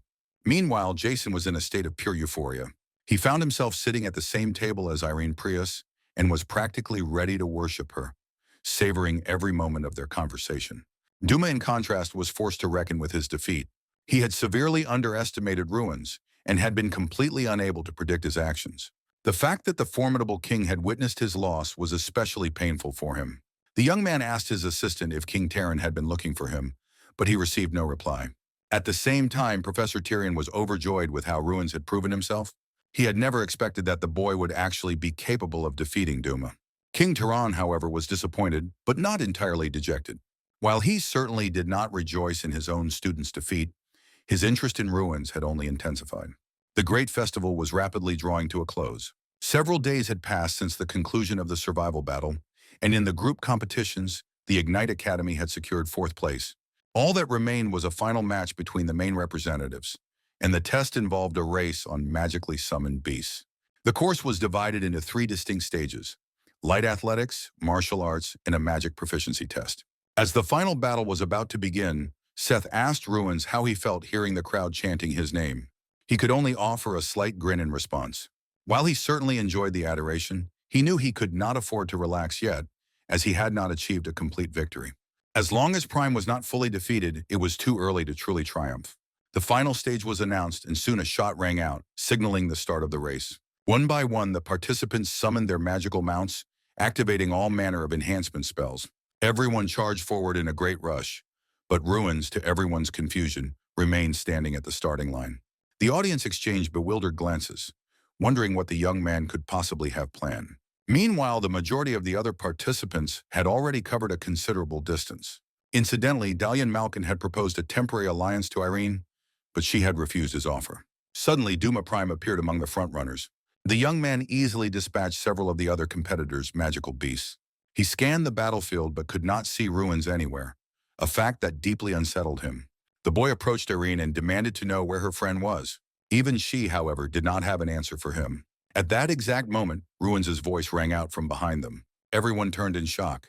Ruins was calmly catching up to the lead group, not even appearing to be tired. The surprised participants asked him where all the other racers were. He simply shrugged his shoulders and replied that there were no others left. His strategy was then revealed. In contrast to everyone else, he had started last so that he could observe all of his opponents and eliminate them one by one. His greatest strength was close-quarters combat, which meant he could not allow anyone to attack him from behind. At first, he had waited methodically. Then he began to tally his defeated foes. He reached 24 before he finally stopped counting. Despite their newfound friendship, he had also eliminated Seth without any hesitation. Now, Duma was ready to face him, but there were still several other participants ahead of them who needed to be dealt with. He did not waste any time and surged forward. The next section of the course was a labyrinth filled with traps. In ancient times, treasure had been stored here, but now it had become part of the competition. To pass through it, a participant needed to either use spells to neutralize the traps or find an alternative route. Casting spells, however, required time, and standing still was incredibly dangerous. Ruins decided to approach the problem differently. Using his player's eye, he began to scan the labyrinth's walls for structural weaknesses. After just a few moments, he located the precise point he was looking for. Irene and another participant exchanged skeptical looks. It seemed impossible to break through such a wall with one's bare hands. Ruins, however, did not hesitate for a second, delivering a powerful blow that shattered the stone wall. He had created an entirely new path through the maze, an act that sent a considerable shock through the remaining contestants. Duma, however, had no intention of wasting his time destroying walls. He plowed directly through the traps head-on, not even slowing down with an arrow sticking out of his shoulder.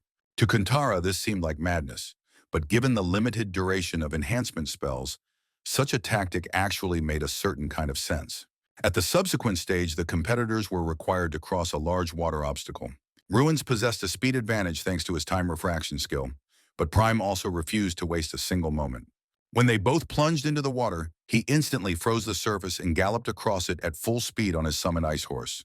Ruins had no intention of being left behind. Using his fire magic, he melted the ice directly in front of him and broke forward through the water. The finish line at the stadium was now just ahead of them. Suddenly, Ruins smiled because an idea had just occurred to him. He proposed a final rematch to Duma Prime.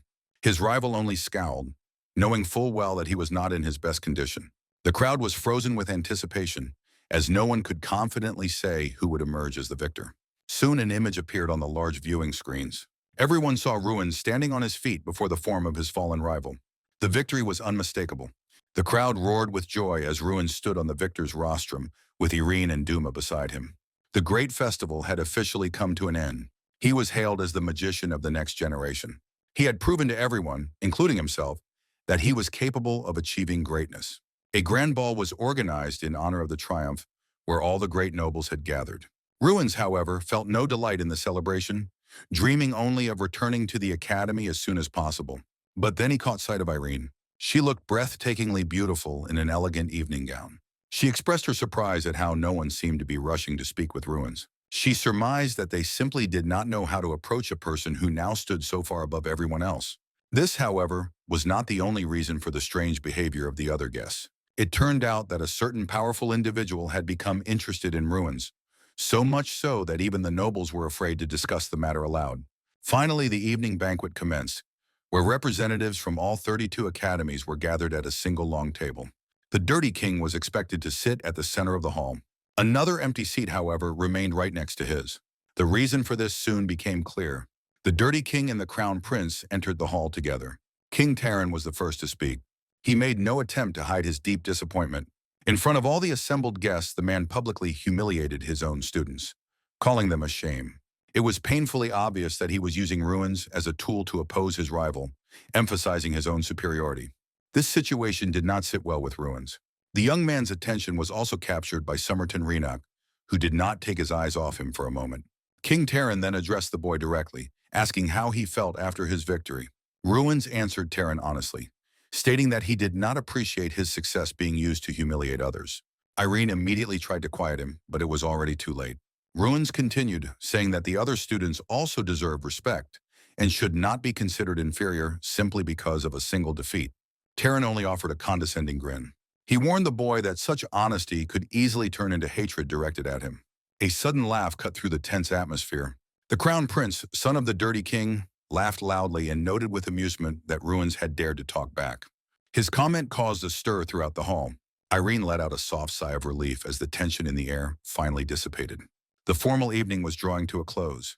Unexpectedly, however, the Crown Prince invited Ruins to join him for tea. It was the kind of invitation that one could not refuse. Ruins sensed that there was something more behind this request, and he was correct. The prince did not beat around the bush, and in a straightforward manner, invited the young man to come work for him. He promised to transfer him to the finest educational institution and to give him anything he could possibly desire. But in return, Ruins would have to change his citizenship. Ruins did not understand why he was the one chosen. Given the many talented boys around them, the empire already had plenty of skilled magicians. The Crown Prince explained, however, that his godfather had spoken specifically about Ruins. The boy paused for a moment before giving his honest refusal. It would have been the logical choice to accept the offer of a powerful patron, as nearly every magician seeks the support of the world's elite. Ruins, however, had no desire to become someone else's weapon. He had not yet experienced all that this world had to offer and was unwilling to shackle himself with oaths of loyalty. The Crown Prince asked if he thought he would come to regret this decision. Ruins simply shrugged, acknowledging that it was certainly a possibility. The prince then suggested they forget the conversation ever happened. After the young man had departed, the prince said to himself that he always gets everything he wants. Ruins is a gemstone, and he loves to collect rare stones. Sometime later, as Ruins was training, his familiar Kuntara noted the excellent physical condition the boy was in. The boy, however, did not particularly like being complimented on his form by what he perceived as a man. It was then that Kuntara revealed that she is, in fact, a woman. She is so unique that an incarnation such as herself has a gender, including the times they had bathed together in a completely new light. That detail, however, was not the primary concern. With his time at the festival drawing to a close, Ruins needed to bid farewell to his friends. Shortly thereafter, an official magician approached him to explain that tradition dictated the winner must fulfill certain minor obligations before departing. For this purpose, an enigmatic individual known only by the moniker Street Cat was assigned as his official escort. To his great surprise, when Ruins attempted to use his player's eye ability on this person, the scan yielded no information whatsoever. Their next destination was the Imperial Palace, where he was scheduled to receive an official congratulation and select a prize artifact. The acquisition of a relic was a mandatory part of his winnings, and with some luck it was possible to obtain something truly powerful. In addition to the artifact, he was also required to choose a mission to undertake. Normally, students were not permitted to accept such tasks, but an exception was made for the victor of the great festival. Ruins was presented with a list of available missions from which he was free to choose anyone. His familiar Kuntara immediately noticed one particular task that piqued her interest, but more on that subject would come later. Upon arriving at the Pian Palace, Ruins was met by the Crown Prince, who presented him with 10,000 gold coins as his prize money for the victory. Following this, he was expected at a meeting with the Master of the Tower, who was responsible for confirming his choice of mission. From the entire list of options, Ruins selected the single most difficult task available. When he entered the hall for his confirmation, he was met by the Dirty King himself. The mission he had chosen was considered nearly impossible, a fact he was immediately warned about. It was a quest connected to the Heavenly Mountain, the birthplace of Kingry, and according to legend, the place where the fight had lived for nearly a century. In ages past, the area had been inhabited by ogres, but the majority of them had perished in the Great War. The territory was now perceived as desolate and utterly devoid of life. Access to the region, however, was obstructed by a potent magic barrier that no one had ever been able to overcome. Many had tried to unravel the ancient spell that concealed the passage, but all such attempts had ended in failure. King Turan grew wary upon learning that Ruins had selected this particular mission. He questioned the boy directly, asking for his reason for wanting to go there. The young man replied that he was drawn by the sheer difficulty of the challenge, but the king did not seem to believe him. He offered to assign Ruins a different task if his only goal was to find a worthy challenge. If Ruins could genuinely solve the mountain's secret, He would either make history or become the first to fail so spectacularly. Taran clearly harbored suspicions, suggesting that ruins possessed some hidden power connected to that place, and resolved to monitor his actions. After the tense conversation, the young man began to feel a sliver of doubt about his ability to handle the test. Kuntara, however, remained certain he would succeed, as his abilities had already surpassed normal human limitations. Later, another man, also accompanied by Street Cat, approached him. He introduced himself as Boar, which seemed odd, but it was explained to Ruins that everyone in their order used such designations. The day finally arrived when Ruins was to enter the artifact room and choose his relic. The powerful items were stored across 4 distinct zones. Zone X was the most enigmatic of all, housing rare and incredibly powerful relics. Ruins was guided through the other sections, but he was denied entry into Zone X.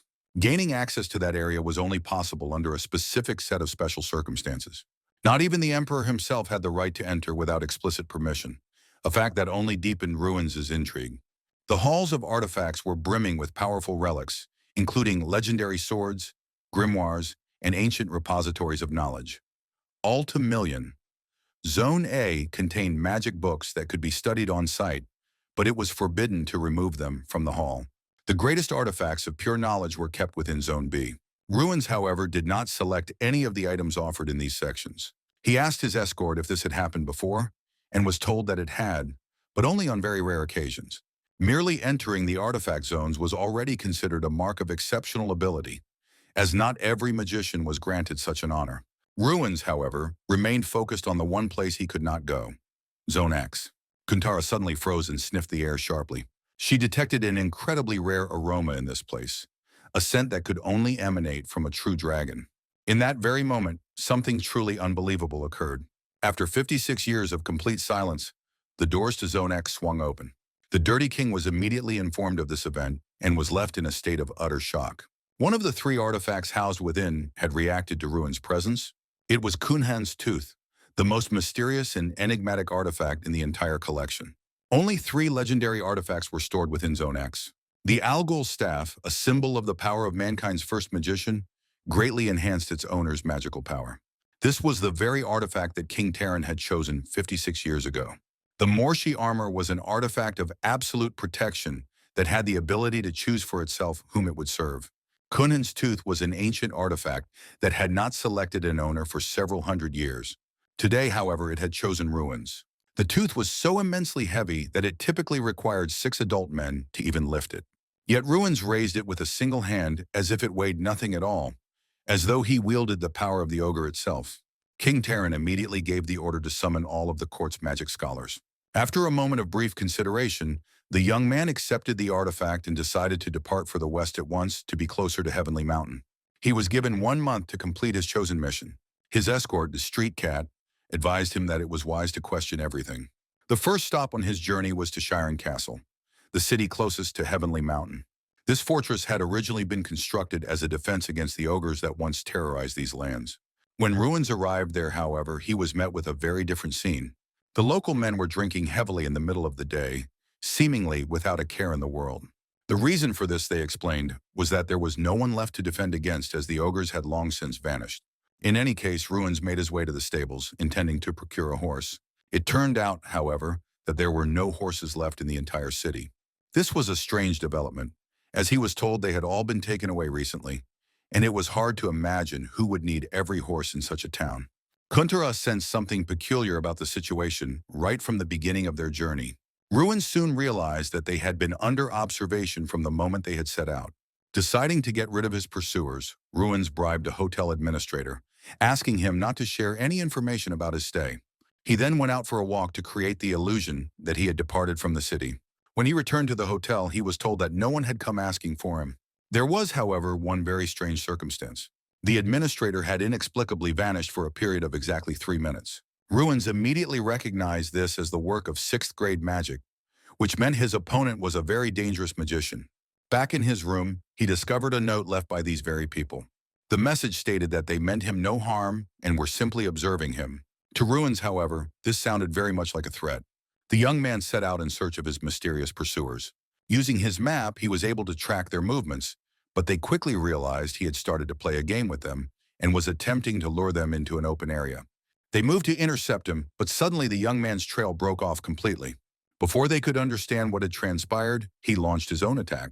After eliminating two of them with lightning speed, he was left facing their leader. The man simply laughed at his efforts. After calling Ruins a true monster, the leader disappeared as if dissolving into thin air. The boy examined the bodies of the defeated men and noticed mysterious tattoos on their necks. Kuntara recognized them immediately as the sign of the vicious circle. These people were members of a secret organization known for its dirty dealings and dangerous operations. No one knew much about them beyond the distinctive pattern they wore on their bodies. Ruins reflected that they seemed weaker to him than the opponents he had faced at the Great Festival. Yet one of them had managed to mentally penetrate the hotel administrator's mind. This implied that their leader was far more dangerous than the others. As always, Ruins began to develop a strategy, planning to force the last remaining spy to reveal himself. The very next day, the young man set off toward Heavenly Mountain. The journey was long and monotonous, but as he neared his destination, his circle of power began to vibrate intensely. This sensation confirmed that he had arrived at the correct location. Everyone knew the legend that the fight had once lived here. Of far greater importance, however, was the barrier that no one had ever been able to overcome. It was as if Kuntara knew something, and she prompted the boy with a thought. This barrier could not be destroyed by an ordinary person, but what about the ogres? People believed the ogres had died out after the war, but Kuntara had always doubted this. Ruins placed his palm flat against the barrier and spoke to those within. He announced that he held Kunan's tooth and asked them to open the door. Abruptly, the massive barrier began to collapse. Just then, the same man who had been following him appeared from behind. Before the man could do anything, however, Ruins spun around and struck him with his fist. The very earth seemed to shudder from the force of the blow. Since it was clearly a trap, the boy tied the man up. At that moment, a real ogre emerged from the now open passage. With a single swing of its enormous club, it obliterated the tied-up man. The creature then turned to Ruins and demanded to know who he was. Kuntara warned the boy to be cautious, as these creatures possessed primal, animalistic instincts. Ruins, however, did not feel threatened, and when the ogre saw Kunhan's tooth, it allowed him to pass inside the barrier. The world on the other side was completely different. Ruins found himself in what appeared to be another dimension entirely. The other ogres stared at him with bewildered expressions, unable to understand what a human was doing there. Yet they sensed that something about him was different. Kuntara whispered to Ruins that they would most likely not harm him as long as he was carrying Kunhan's tooth. The ogre led the young man to the summit of the mountain, where their leader, Chieftain Harhan, was located. Harhan remained silent for a long time before finally asking if he truly possessed Kunhan's tooth. Ruins simply nodded in confirmation. The leader stared at him, contemplating what to do, unsure whether to kill the young man or feed him to the beasts. None of them believed that the artifact could have truly chosen him. Ruins then presented the tooth for all of them to see. The young man was then asked directly who he was. Ruins decided not to delay and asked if they knew the name Draconia. The leader was shocked that he even knew such a name. Ruins stunned him even further by stating that he possessed information from Kingri, causing Harhan to rise to his full height and roar in surprise that his old friend was still alive. The boy replied that he was now an artifact and was working as a professor. A long, heavy pause followed until one of the other ogres suddenly stepped forward and declared that if his best friend was a professor, then he must be one too. The ogres no longer had any desire to kill him. Now they wished only to test his strength. Ruins was sent to their combat arena, which was only the beginning of his trial. The young man had to undergo a rite of initiation to win the recognition of the ogre clan. The one and only way to prove his strength was through a competition in arm wrestling. He was set to face Omarush, son of Omarokon, who was himself the son of the chieftain. This particular ogre was of a gigantic size and possessed incredible strength, and most of the others expected him to tear the human challenger to pieces. Ruins understood that their physical strength was not comparable, and even asked Kuntara if they would kill him if he lost. His familiar, however, only shrugged, leaving the outcome a mystery.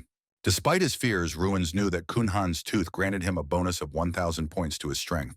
Although the difference in power between him and an ordinary human was vast, Omarush was also no ordinary creature. The match began. Ruins struggled with all his might but was ultimately defeated. Even though he channeled all of his power, his strength was insufficient to overcome the giant. The most amazing part of the match was not his defeat, but how long he had managed to hold out. For the ogres, this was an unprecedented feat. Any other human would have lost instantly, and through his struggle, he had earned their respect. Ruins received a new task from his system: win in arm wrestling. A great feast was arranged in honor of his impressive resistance, where they served incredibly delicious food. Kuntara, incidentally, had never doubted that Ruins would survive, but had remained silent to see his reaction. Even amidst the merriment, Ruins could not shake the question of why these creatures had sealed themselves off from the outside world. Later, Omarush approached him, calling him a strong man, and asking what he intended to do with the tooth of their first leader. The boy had not even suspected that the artifact could be crafted into something else. Before this, Ruins had been contemplating how to best utilize Kunhan's tooth. In contrast to the Algol staff or the Morshi armor, it lacked an obvious, direct purpose. He had been thinking of fashioning it into a mace, but Kuntara had advised him to put those thoughts aside for later. Now it turned out that something far more interesting could be done with it. Kunhan's tooth was incredibly durable, and very few individuals could process it. But for a master blacksmith like Omarush, this was not a problem. He asked Ruins if he had a specific idea in mind, as he was capable of creating almost anything. A spark of enthusiasm flashed in Ruins' eyes. Half a month had passed since his arrival on Heavenly Mountain. During this time, he helped the ogres on their hunts, performed his daily training, and of course, continued to compete in arm wrestling. By that point, his track record included 15 consecutive losses. This frustrated him greatly, but Omarush noted that the boy's power was steadily growing and that he was beginning to understand how to manage it. His primary goal, however, was to defeat Omarush before he had to leave the village. A few days later, Ruins finally managed to accomplish this feat. The expression on the ogre's face at that moment was a sight to behold. After a stunned pause, Omarush addressed him by name for the first time and admitted that he was now worthy of his new weapon. The weapon was a pair of gloves forged from Kunhan's tooth. Upon wearing them, Ruins received a bonus of plus 2,000 to his strength and a new skill called Will of the Leader. Feeling a surge of immense power, Ruins decided to arrange a test for himself. He gathered all the warriors of Heavenly Mountain and challenged them all to arm wrestling. The ogres enthusiastically accepted his challenge. Kuntara noted that the fight had also loved such competitions. Over a 30-year life among the ogres, he had only managed to defeat 17 rivals in a row. Ruins felt an incredible power welling up inside him and was certain that he would not lose a single time. In any case, the experiment was conducted successfully. It was now, however, time for him to leave. He said his goodbyes to the inhabitants of the village, who thanked him for his time and shook his hand as a sign of respect. The Dirty King had not received any news about Ruins for a long time. No matter how hard he tried to find out something, all his inquiries yielded no results. The only information he had was the sighting of 2 magicians with heavy injuries, but their commander had never appeared. Soon an assistant approached him and reported that Ruins had arrived in the city of Rubidan. He was immediately summoned to see the chapter head. During the subsequent interrogation, Ruins lied, claiming that he had failed his mission. He had no intention of revealing the secret of the ogres. The Dirty King did not believe him, remarking that the boy was a terrible liar. For a person wielding such a powerful artifact, failure seemed highly suspicious, but the king did not press the matter. Instead, he asked what exactly Ruins had seen on the mountain, hinting that he knew about the ogres. The boy knew that the king could likely penetrate his mind, but would not do so because of his status. In the end, he was released, but he sensed that they would continue to monitor him. Upon returning to the dormitory, he was inundated with congratulations from his peers. Although 2 months had passed since his departure, he was still regarded as a hero. Among the letters he received were invitations from various noble families, including several from the princes of different kingdoms. Jason, who was sitting nearby, asked Ruins how he planned to spend the upcoming holidays. The boy's answer was different from what it would have been in the past. He had avoided returning to his home in Ardell for a very long time, considering himself too weak and unworthy. Now, however, he no longer had any reason to avoid his hometown.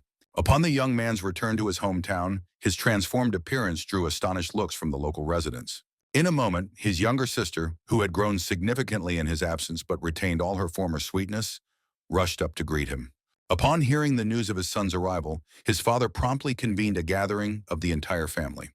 There was much to discuss, and Ruins recounted all his adventures, carefully omitting only the existence of his player's eye ability. His relatives were left in a state of shock as they learned of his newfound strength, his victories, and the numerous trials he had overcome. Just then, his father's assistant, Baggins, attempted to speak, but his father tried to silence him. Ruins, however, insisted that he be allowed to hear the truth. It was revealed that after their son had become famous, a great many letters and offers had arrived in Ardell. While all the proposals had been rejected, one particular problem had become clear through these interactions. A man named Pilos Manzo, the head of the Manzo trading city, had begun to apply significant pressure on them. The city of Manzo played a crucial role in Ardell's economy, as the majority of their goods were sold through its markets. Pylos had issued a threat that if Ruins did not agree to become their city's sponsored magician, he would slash their financing and severely limit their supply lines. Such an action would completely destroy Ardal's economy, and the state's coffers were already beginning to run dry. Ruins was deeply troubled by this news. He resolved to travel to Monzo personally to meet with Pylos. Before he departed, his father's assistant gave him provisions for the journey. In that moment, it also came to light that Ardal had been surviving financially on the personal funds of the city's head. The ordinary citizens had been kept unaware of the true extent of their problems, and this revelation upset Ruins even more. He could not understand why his father had concealed this from him. In response, the young man handed Baggins a box containing 10,000 gold coins. This money, he instructed, was to be used for the development and improvement of the city. He wanted Ardal to become self-sufficient and no longer dependent on external economic factors. Furthermore, the young man issued a directive to begin expanding the city's territory. Having addressed these immediate issues, Ruins set out for the city of Monzo. Upon reaching the trading hub, he made his way directly to the Pylos estate. Many rumors circulated about the man himself, who was widely known as a masterful manipulator. When the young man arrived, the guards at the gate, upon hearing the name Ruins, reacted with disdain as if he were some common rabble. They spoke dismissively of his father, who had apparently visited here often but had never commanded any respect. A surge of anger coursed through Ruins because of this blatant disrespect, and he responded with a show of force. When the landlord himself appeared, the man feigned an expression of ecstatic joy at the meeting. With a deep bow, he greeted Ruins with a wide smile, hailing him as the magician of the next generation. Ruins sarcastically replied that the man might as well not raise his head at all if he was so embarrassed by his visit. He immediately pointed out to Pylos that his guards were behaving inappropriately and were in dire need of better training. To emphasize his point, he struck one of the guards, once again demonstrating his overwhelming strength. Pylos remained silent, though it was clear from his expression that he was seething with rage. Once inside the estate, Ruins took note of a frightening collection of taxidermied animals. He refused an offer of tea, suspecting a trap, even as the Lord assured him of the contrary. When the conversation finally turned to the purpose of his visit, the host's mask of kindness immediately vanished. The landlord began to speak openly and without pretense, at which point Ruins stated that the man was obligated to restore their original trade prices. Pylos declared that a rustic like Ruins should be on his knees before him. Following this declaration, the Lord commanded his knights to kill the young man. His intention was to turn Ruins into the newest exhibit for his grotesque collection. He had, however, severely miscalculated his opponent's capabilities. Ruins dealt with the adversaries with ease, activating his will of the leader skill, which was amplified by his Kunhan's tooth gloves. With a single powerful blow, he sent one of the knights flying into the rest of the group, causing complete chaos. The building itself was smashed to pieces when he unleashed his explosive mana. A wave of panic ensued as the Lord's expensive collection of stuffed animals was reduced to ashes. Pylos himself fell to his knees in terror, and Ruins compelled him to pay compensation in the amount of 10 times his losses. In addition, he forced the man to increase the prices for Ardal's goods, thereby solving his hometown's problem. After this, he returned home, only to be met with an unexpected meeting. Standing on his doorstep was Irene. Back during the banquet celebrating the end of the festival, she had promised Ruins that she would one day visit his homeland. Now, she had made good on her word. His father was pleased to meet her, but his younger sister immediately displayed clear signs of jealousy toward her brother's guest. At the dinner table, he was immediately barraged with questions about whether she was his lover. The conversation, however, quickly shifted to more important topics. Irene went to inspect the surrounding area, leaving Ruins alone with his father. He once again asked his son whether Irene was his girlfriend. Soon after, however, their discussion took on a more businesslike tone. Baggins entered the office carrying the same box that Ruins had handed over to him earlier. His father attempted to return the money to Ruins, but his son refused to take it. He considered the funds an investment in Ardal's future, not his personal property. The young man then revealed to his father that he knew about his personal donations to maintain the city and that this money was to restore those funds. The head of the city was, of course, not pleased that Baggins had shared this information without his permission. In the end, he showed Ruins the 3,600 gold coins that were left in the city's coffers, which the chapter head believed was sufficient. For Ruins, however, it was incomprehensible why he would refuse an amount that was 3 times larger, and Baggins also failed to understand such stubbornness. When the young man went outside, he saw Irene and his sister walking together, holding hands. His sister called Irene sister, which seemed to surprise the visiting girl. Irene remarked that the young man was very fortunate to have such a sister. During their walk, Irene shared her impressions of the city, but upon noticing his thoughtful expression, she asked what was on his mind. Ruins admitted that he wanted to dedicate himself to the development of his homeland, but was unsure where to even begin. This answer seemed to touch her slightly. She had traveled such a long way to see him, and yet he could not even stop thinking about business matters. To make amends for his distraction, the young man began to ask her about her journey. It turned out that she had arrived in just 2 days by choosing a route through the southern mountains. This fact completely stunned Ruins. The southern mountains were widely considered to be impassable due to the high concentration of monsters and evil spirits. If Irene had been able to cross them, however, then there was a possibility of establishing a trade path through that region. This idea represented a potential breakthrough for his city. If they could establish trade relations with the city of Aitlek, Ardal could finally become an independent territory. Inspired by this new possibility, Ruins thanked Irene for her help and immediately went to speak with his father. His initial enthusiasm, however, was quickly dampened. His father explained that he had already tried to realize this very idea, but that 8 separate trading guilds had refused to cooperate. They did not believe that a partnership with Ardal could be of any benefit to them. Baggins confirmed that this issue had been discussed at length in the past, but had always resulted in a dead end. Ruins, however, was not prepared to give up so easily, believing that one refusal was not a reason to abandon the entire idea. Now that he held the status of the Great Festival's winner, he hoped that his proposal would be perceived differently. His father saw no reason not to let him try and gave him permission to take the business into his own hands. When Ruins left the house, he met Irene once again. She admitted that she had crossed the border of Ardal illegally, but that it no longer mattered. Since she was already there, she offered to accompany him on his journey to Aitlek. The path proved to be difficult, even with their combined strength and skills. They were forced to face a great many difficulties along the way. Such minor details, however, were of little concern to Ruins. During their travels, they stumbled upon a den of werewolves. A battle was unavoidable, and the creatures posed a serious danger. After locating and destroying the alpha werewolf, however, they forced the rest of the pack to flee. Following this encounter, Ruins received a quest completion notice and a reward, the mane of a silver werewolf. He now had to find someone who was truly in need of this rare item. A few days later, they finally arrived at their destination.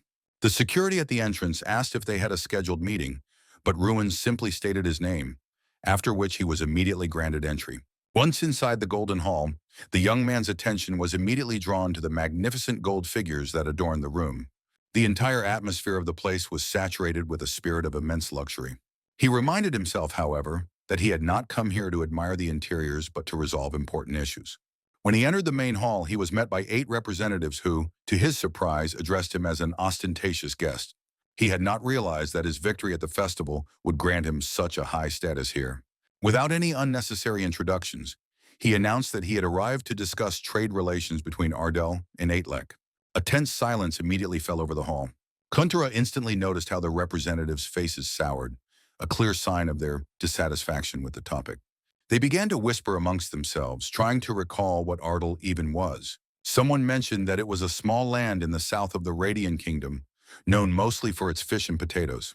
They also remembered that Ruin's father had previously attempted to broker a deal, but they had refused him because it was obvious that such a union held no profit for them. Finally, one of the senior representatives declared that there was nothing to discuss. Ruins understood that they saw him as nothing more than a minor future lord attempting to get his hands on their money. He was not, however, going to retreat and firmly demanded that they listen to him until he was finished. He then threw a bag containing 30,000 gold coins onto the table. The hall fell silent as all the representatives stared in stunned disbelief.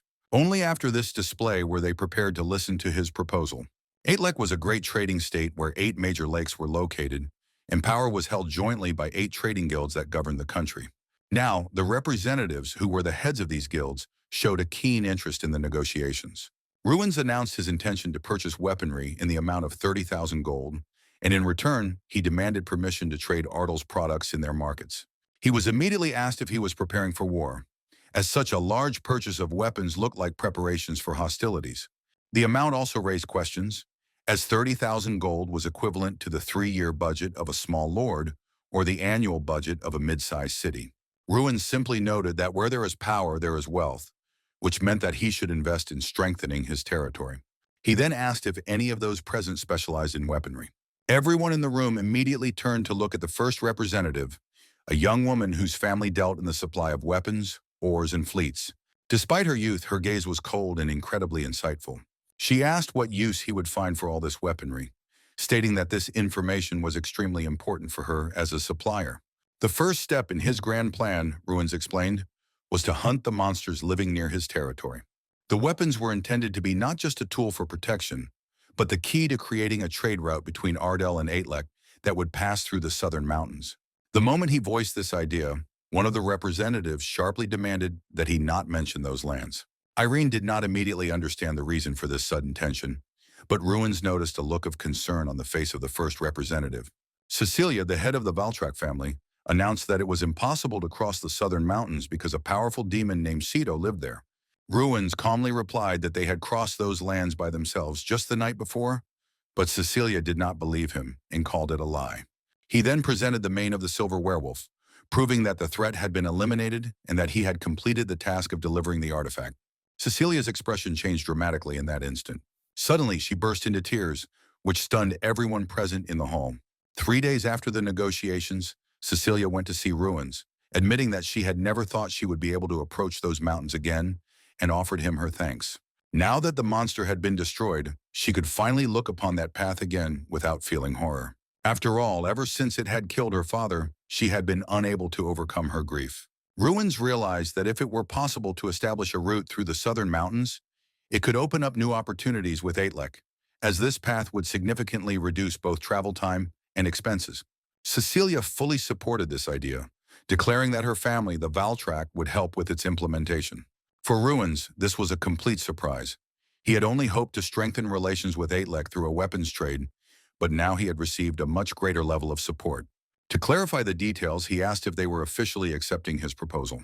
Cecilia responded in the affirmative and added that goods from Ardell would now be sold and purchased at a price above the market rate. The deal was concluded, and soon after, Ruins and Irene journeyed back to Ardell to share the news with his father. During their travels, Irene noted that Ruins praised Cecilia often, calling her a worthy person. In any case, Ruins declared that Ardell would be changing soon, and he invited Irene to come and see their town again in the future. When he returned home, his father and Baggins were shocked to learn that Ardell's products would now be sold at a price above the market standard. It was even more surprising that the initiative had come from the representatives of Aitlek themselves. The real shock, however, was that Cecilia had personally given her word on the matter. Everyone knew about her personal tragedy and her cold disposition, so her decision caused a significant stir.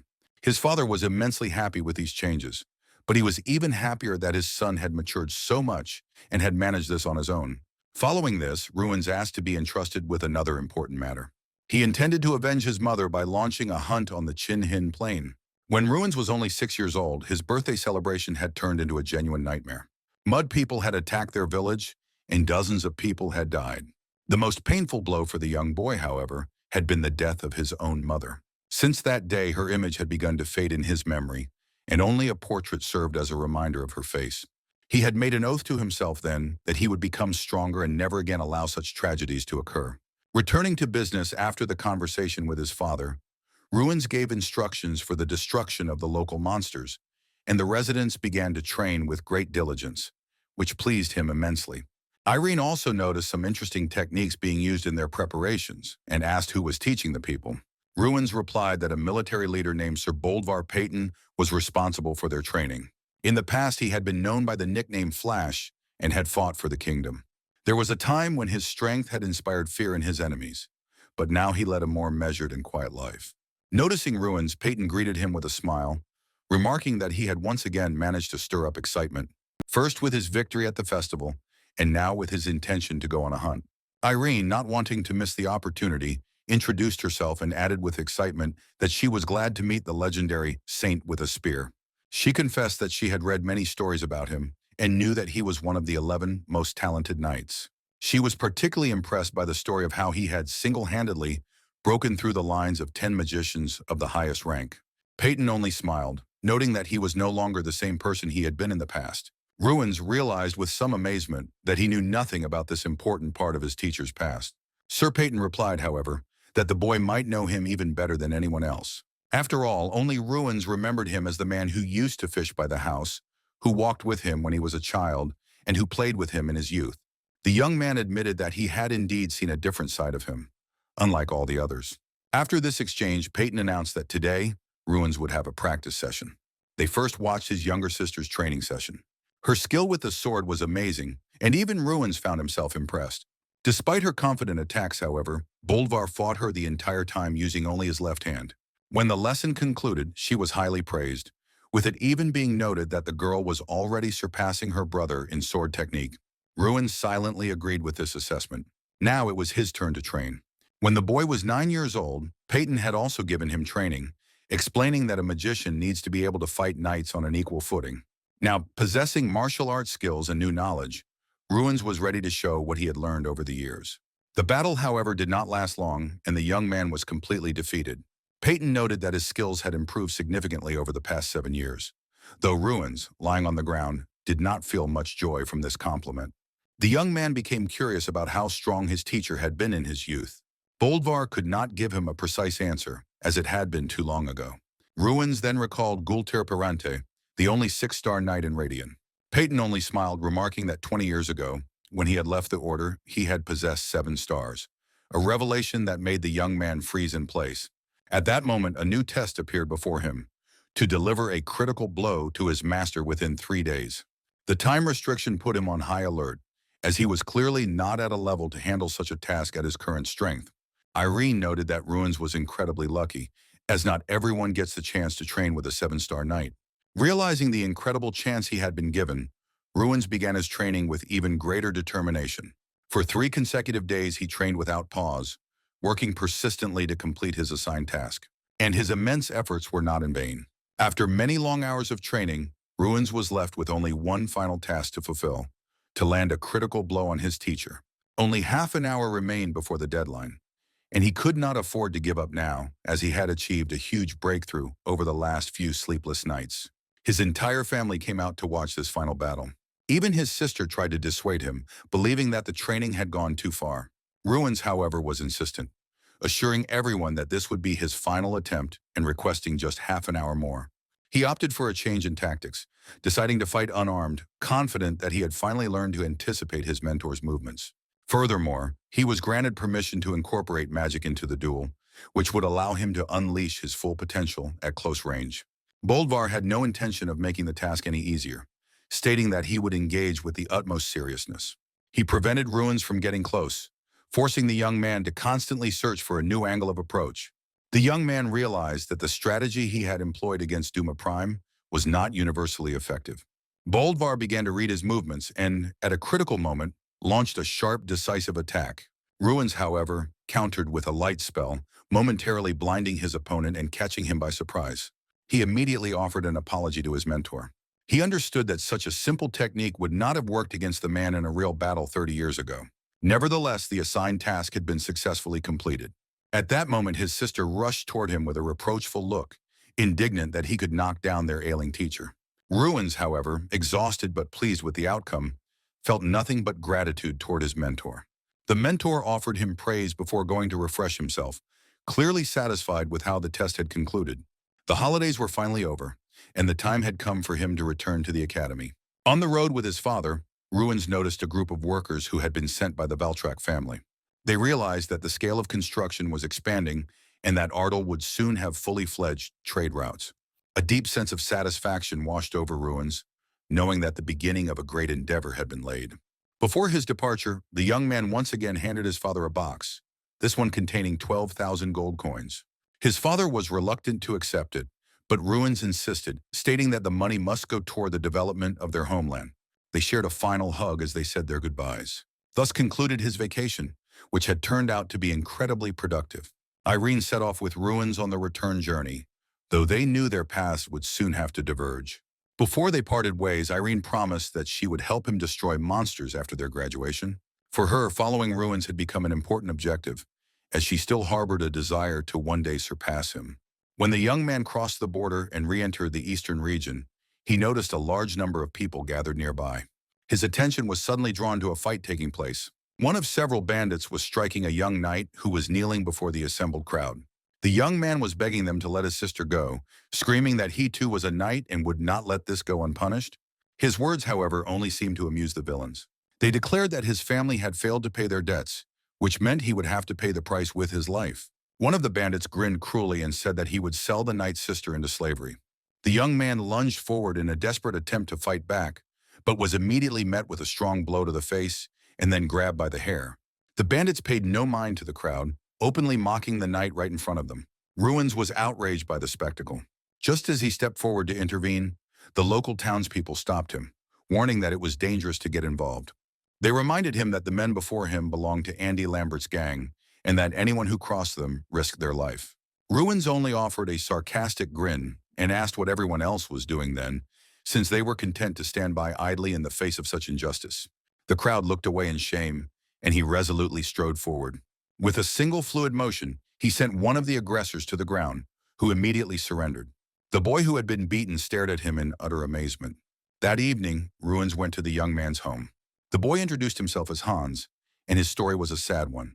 Their family had fallen into debt because of his father's drinking, and now creditors wanted to sell his sister into slavery. Ruins asked who these bandits were, and the boy, with a grim expression, replied that Andy Lambert's group was incredibly cruel. If someone angered them, they were known to torture the person, tie them to horses, or abandon them to die in the desert. Hans admitted that he had heard of Ruins as the representative from the Great Festival. Ruins then asked if he was acquainted with Sir Gulter Parente. The boy was surprised at how he could have guessed this, and Ruins explained that he had overheard the bandits referring to him as a knight from the Foldren territory. It turned out that Hans's captain often spoke of Ruins, admiring his strength and numerous achievements. The boy dreamed of becoming as strong as his mentor but was ranked last at the academy, for which he constantly suffered ridicule. The only person who had ever believed in his potential was Gulter Parente. Ruins recognized his own story in this tale. When everyone else had criticized and humiliated him, his professor and the head of the academy had believed in him. Their conversation did not last long before the bandits returned, this time intending to finish off Hans's family once and for all. When they burst into the house, however, Ruins stood before them, waiting alone. He pulled on his gloves, concentrated his power, and prepared himself for a new battle. His opponents rushed him all at once, but he was far too experienced now after his training with the Great Knight. Ruins used the skill of the Steel Destroyer, and when his fist made contact with an enemy's weapon, their swords shattered from the blow. The remaining bandits froze in stunned silence, unable to comprehend how such a thing was possible. Unleashing his full power, he defeated them all single-handedly. Those who could still move were already begging for mercy, but the situation suddenly changed dramatically.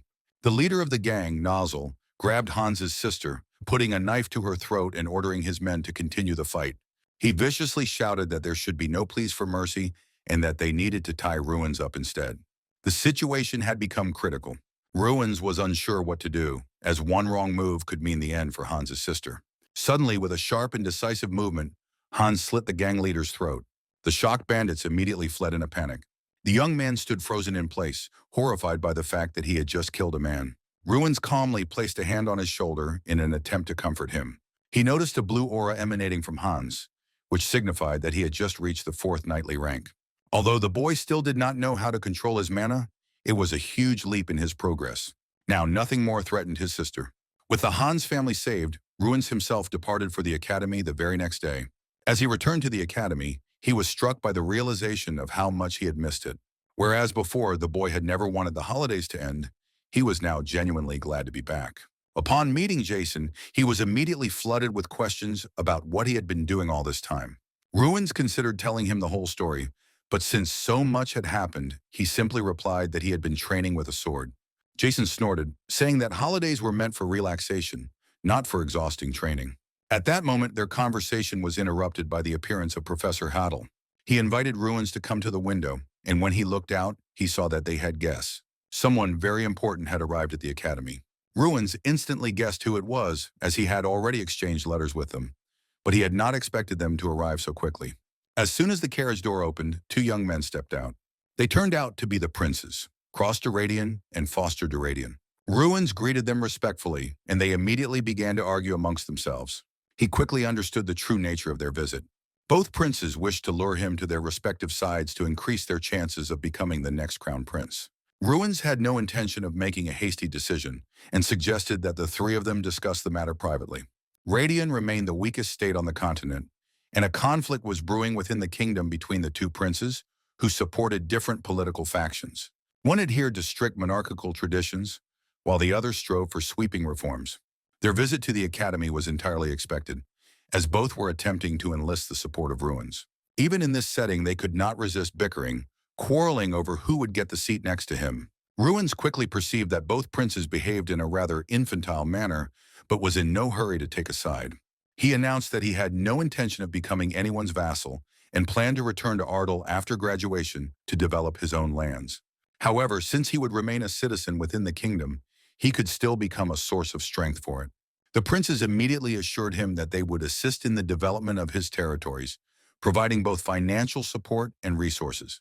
Ruins took advantage of the moment and put forth his own counter-conditions. He demanded that both princes support his projects and also allocate military forces to help clear the lands of monsters. The young man was not going to choose between them. It was more beneficial for him to have both of them working for him. Pleased by the fact that he would not be leaving the kingdom, the princes appointed him the defender of the royal family and declared him a national treasure of Radian. Even though it was an unofficial title, its significance was difficult to overestimate.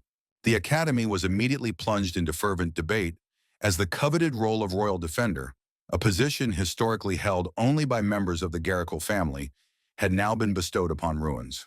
Among the crowd of discussing students, Mikkel appeared. He was boiling with anger, as he could not stand hearing himself being discussed in such a manner. In a fit of rage, he declared that after graduation, he would crush everyone himself, regardless of their status. Even after he was caught using prohibited substances during their fight, his family had managed to avoid expulsion, and he had returned to the academy. Ruins coldly reminded him that the princes now held a very different opinion of the Garrickle family. Mikkel only grinned and said that the battle was not over yet, and that they would see who would have the last laugh. Jason simply shrugged, noting that Mikkel was merely jealous of Ruins. After his triumph at the great festival, the Garrickles' reputation had been greatly shaken, which had delivered a severe blow to their pride. In any case, it was customary for graduates to arrive at the academy during the second semester to conduct practical exercises. Everyone was eagerly anticipating who their mentors would be. As it turned out, Shaquille Garishil appeared before them. Since this semester was focused on practical application, invited graduates were tasked with training the younger magicians and knights. Shaquille decided to begin with a lecture on his family's influence over the palace magicians. He spoke with great pride about how powerful the Garishals were, and then, as if by chance, he glanced at Ruins. The elder brother sarcastically stated that if they were to indulge commoners, the lives of everyone else could become as negligible as his. In response, Ruins replied that out of a dozen heaps of garbage, nothing of value will ever emerge. In the best-case scenario, it would just become an even larger landfill. Shaquille immediately seized upon his words, asking if he was calling him garbage.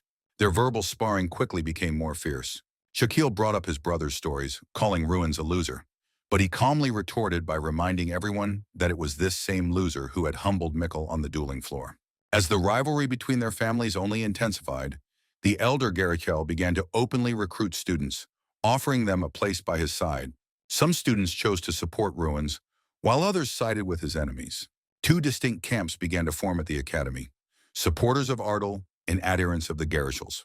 Suddenly, the head of the academy summoned Ruins to discuss the situation developing within the school.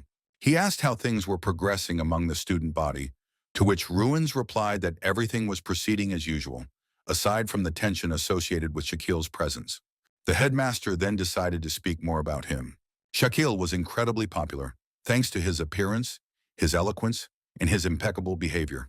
A cold and calculating nature, however, was hidden behind this flawless facade. He longed for power and was willing to do anything to achieve his goals. Ruins began to contemplate how one could possibly resist such a person. The conversation smoothly transitioned to the topic of an upcoming special class. The headmaster mentioned that he had suggested to Shaquille that they organize a joint training session between the graduates and the current students, but he had refused.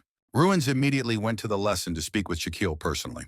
Without wasting any time, he stated that he had heard about the headmaster's proposal and that the representative of the Garishals had rejected it. The other students who were present during this conversation lit up with enthusiasm for the idea, but Shaquille immediately retorted that he saw no point in it. He declared that it would be nothing more than a waste of time. Ruins, however, had anticipated a similar answer. The young man immediately pointed out the inherent contradiction in his statement. The graduates were supposed to be teaching the younger students, yet they themselves were avoiding joint classes. Was this not clear evidence of his fear of a direct battle? Shaquille laughed and said that even if Ruins had won the great festival, he was still not good enough. He added that he could not stand up to a real weapon, which meant that such training was simply meaningless. The other students, however, demanded to see Shaquille's abilities for themselves. At that moment, Mikkel intervened. He stated with a grin that this was an ideal opportunity to publicly humiliate Ruins and urged his brother to accept the challenge. Shaquille squinted but ultimately agreed, warning Ruins that he would come to regret it. Since this was to be an official lesson, the Knights of Faldron would also be taking part in it. After the discussion, they shook hands, but at that moment, Ruins applied his strength. He squeezed the other's palm with a force that seemed like a clear warning. Then, as if by chance, he uttered a mysterious phrase, advising him to prepare for a surprise. 3 days later, the Knights of Faldron arrived at the academy, and their appearance was met with universal enthusiasm. Among them was Sir Gulter, who immediately greeted Ruins, congratulated him on his success at the great festival, and asked him to look after his interns. While the knights were meeting the students, Ruins noticed a group of students mocking Hans. They were humiliating him just as they had before, as if it were a usual form of entertainment for them. Stepping closer, Ruins asked what was happening here. One of the group, Malti of Gengon, a representative of Faldron, answered him. He began to boast that his father commanded the Gold Knights, but Ruins did not understand the relevance of all this. When the young man demanded an explanation again, Moltive replied with a grin that the commoner had stopped obeying them, so they had decided to arrange a training session for him. Ruins stated that Hans was his friend, a comment which caused laughter among the representatives of the nobility, who considered it logical that commoners would find their own kind.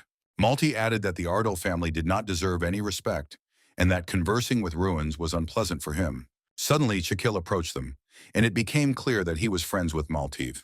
The atmosphere grew heated, but at that moment, the beginning of the joint class was announced, and everyone began to form groups. Each team was supposed to consist of 2 students from the academy and 1 knight. The Gorichel brothers, of course, immediately allied themselves with Maltive. In turn, Ruins invited Hans to form an alliance with him.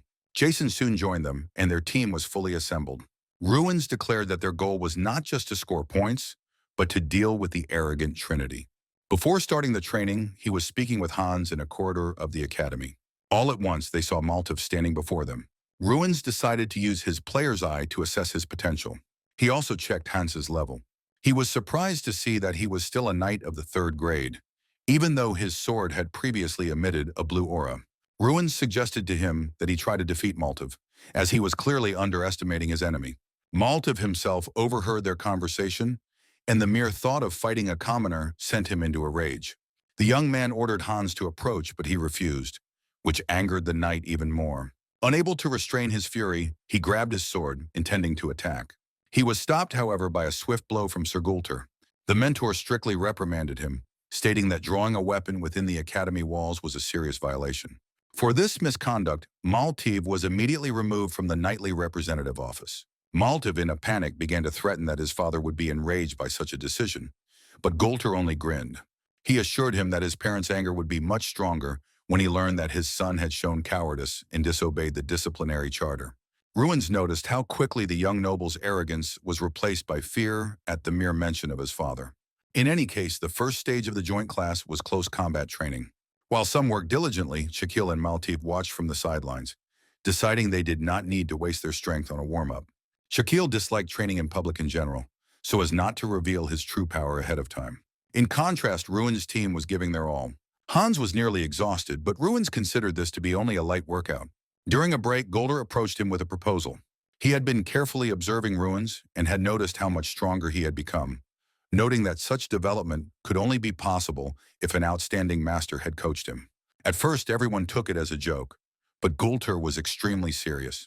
He wanted to demonstrate to those present that no one at the academy could compare with Ruins in the art of swordplay, and it would give Ruins a chance to show up his tormentors. When the battle began, the audience was struck by the rapid rate of their exchange blows. Any other opponent would have already been on the ground, but Ruins remained confident. Gulter carefully watched his every movement and then admitted with surprise that he had not expected to see such a high level of skill. He directly asked who had trained him. After a moment of thought, Ruins replied that his mentor was Sir Boldvar Peyton.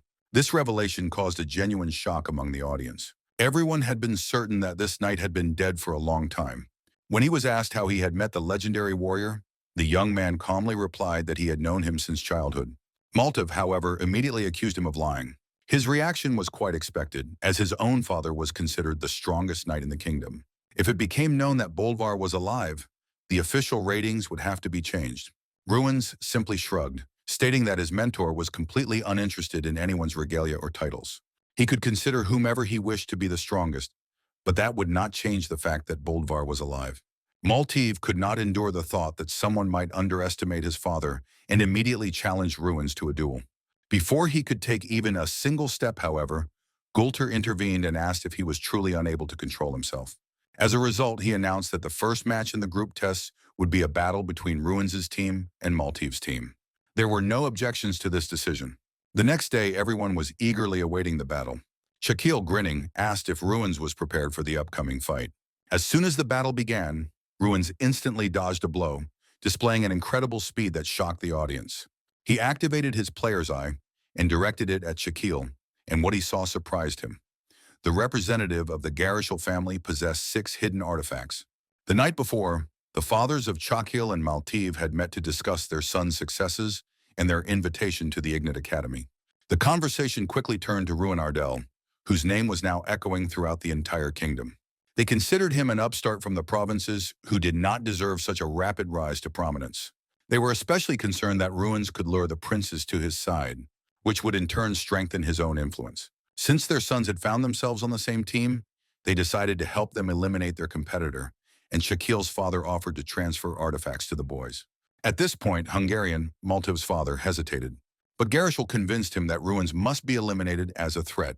He himself had already supplied Shaquille with valuable artifacts, and now it was his ally's turn. When the name of Bolvar Payton was mentioned in the conversation, it threw Hungarian into confusion. He could not believe that the knight was still alive. But if it was true, then Ruin's power was explained by his training. Both men came to the conclusion that if they did not destroy the boy now, he would become a direct threat to their positions. They finally sealed their deal, and they handed the magical items over to their sons. In the battle, Shaquille almost defeated Ruins, paralyzing his movements. It was left to Malteve to finish the young man off. He struck a powerful blow but missed his target. Ruins noticed that the enemy's wooden practice sword felt as if it were made of steel.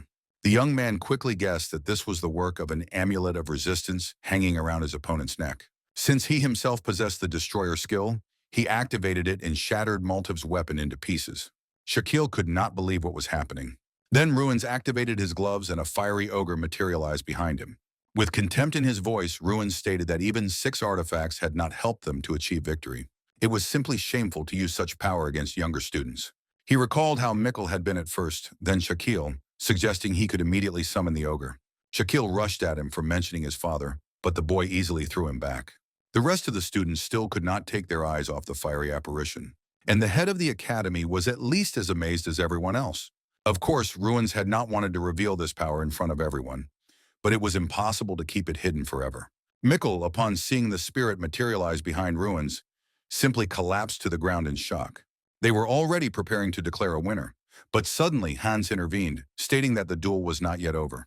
Approaching Malteve, who now lacked a sword, he offered him another one. This gesture only angered Malteve even more. How could a commoner dare to issue a challenge to him?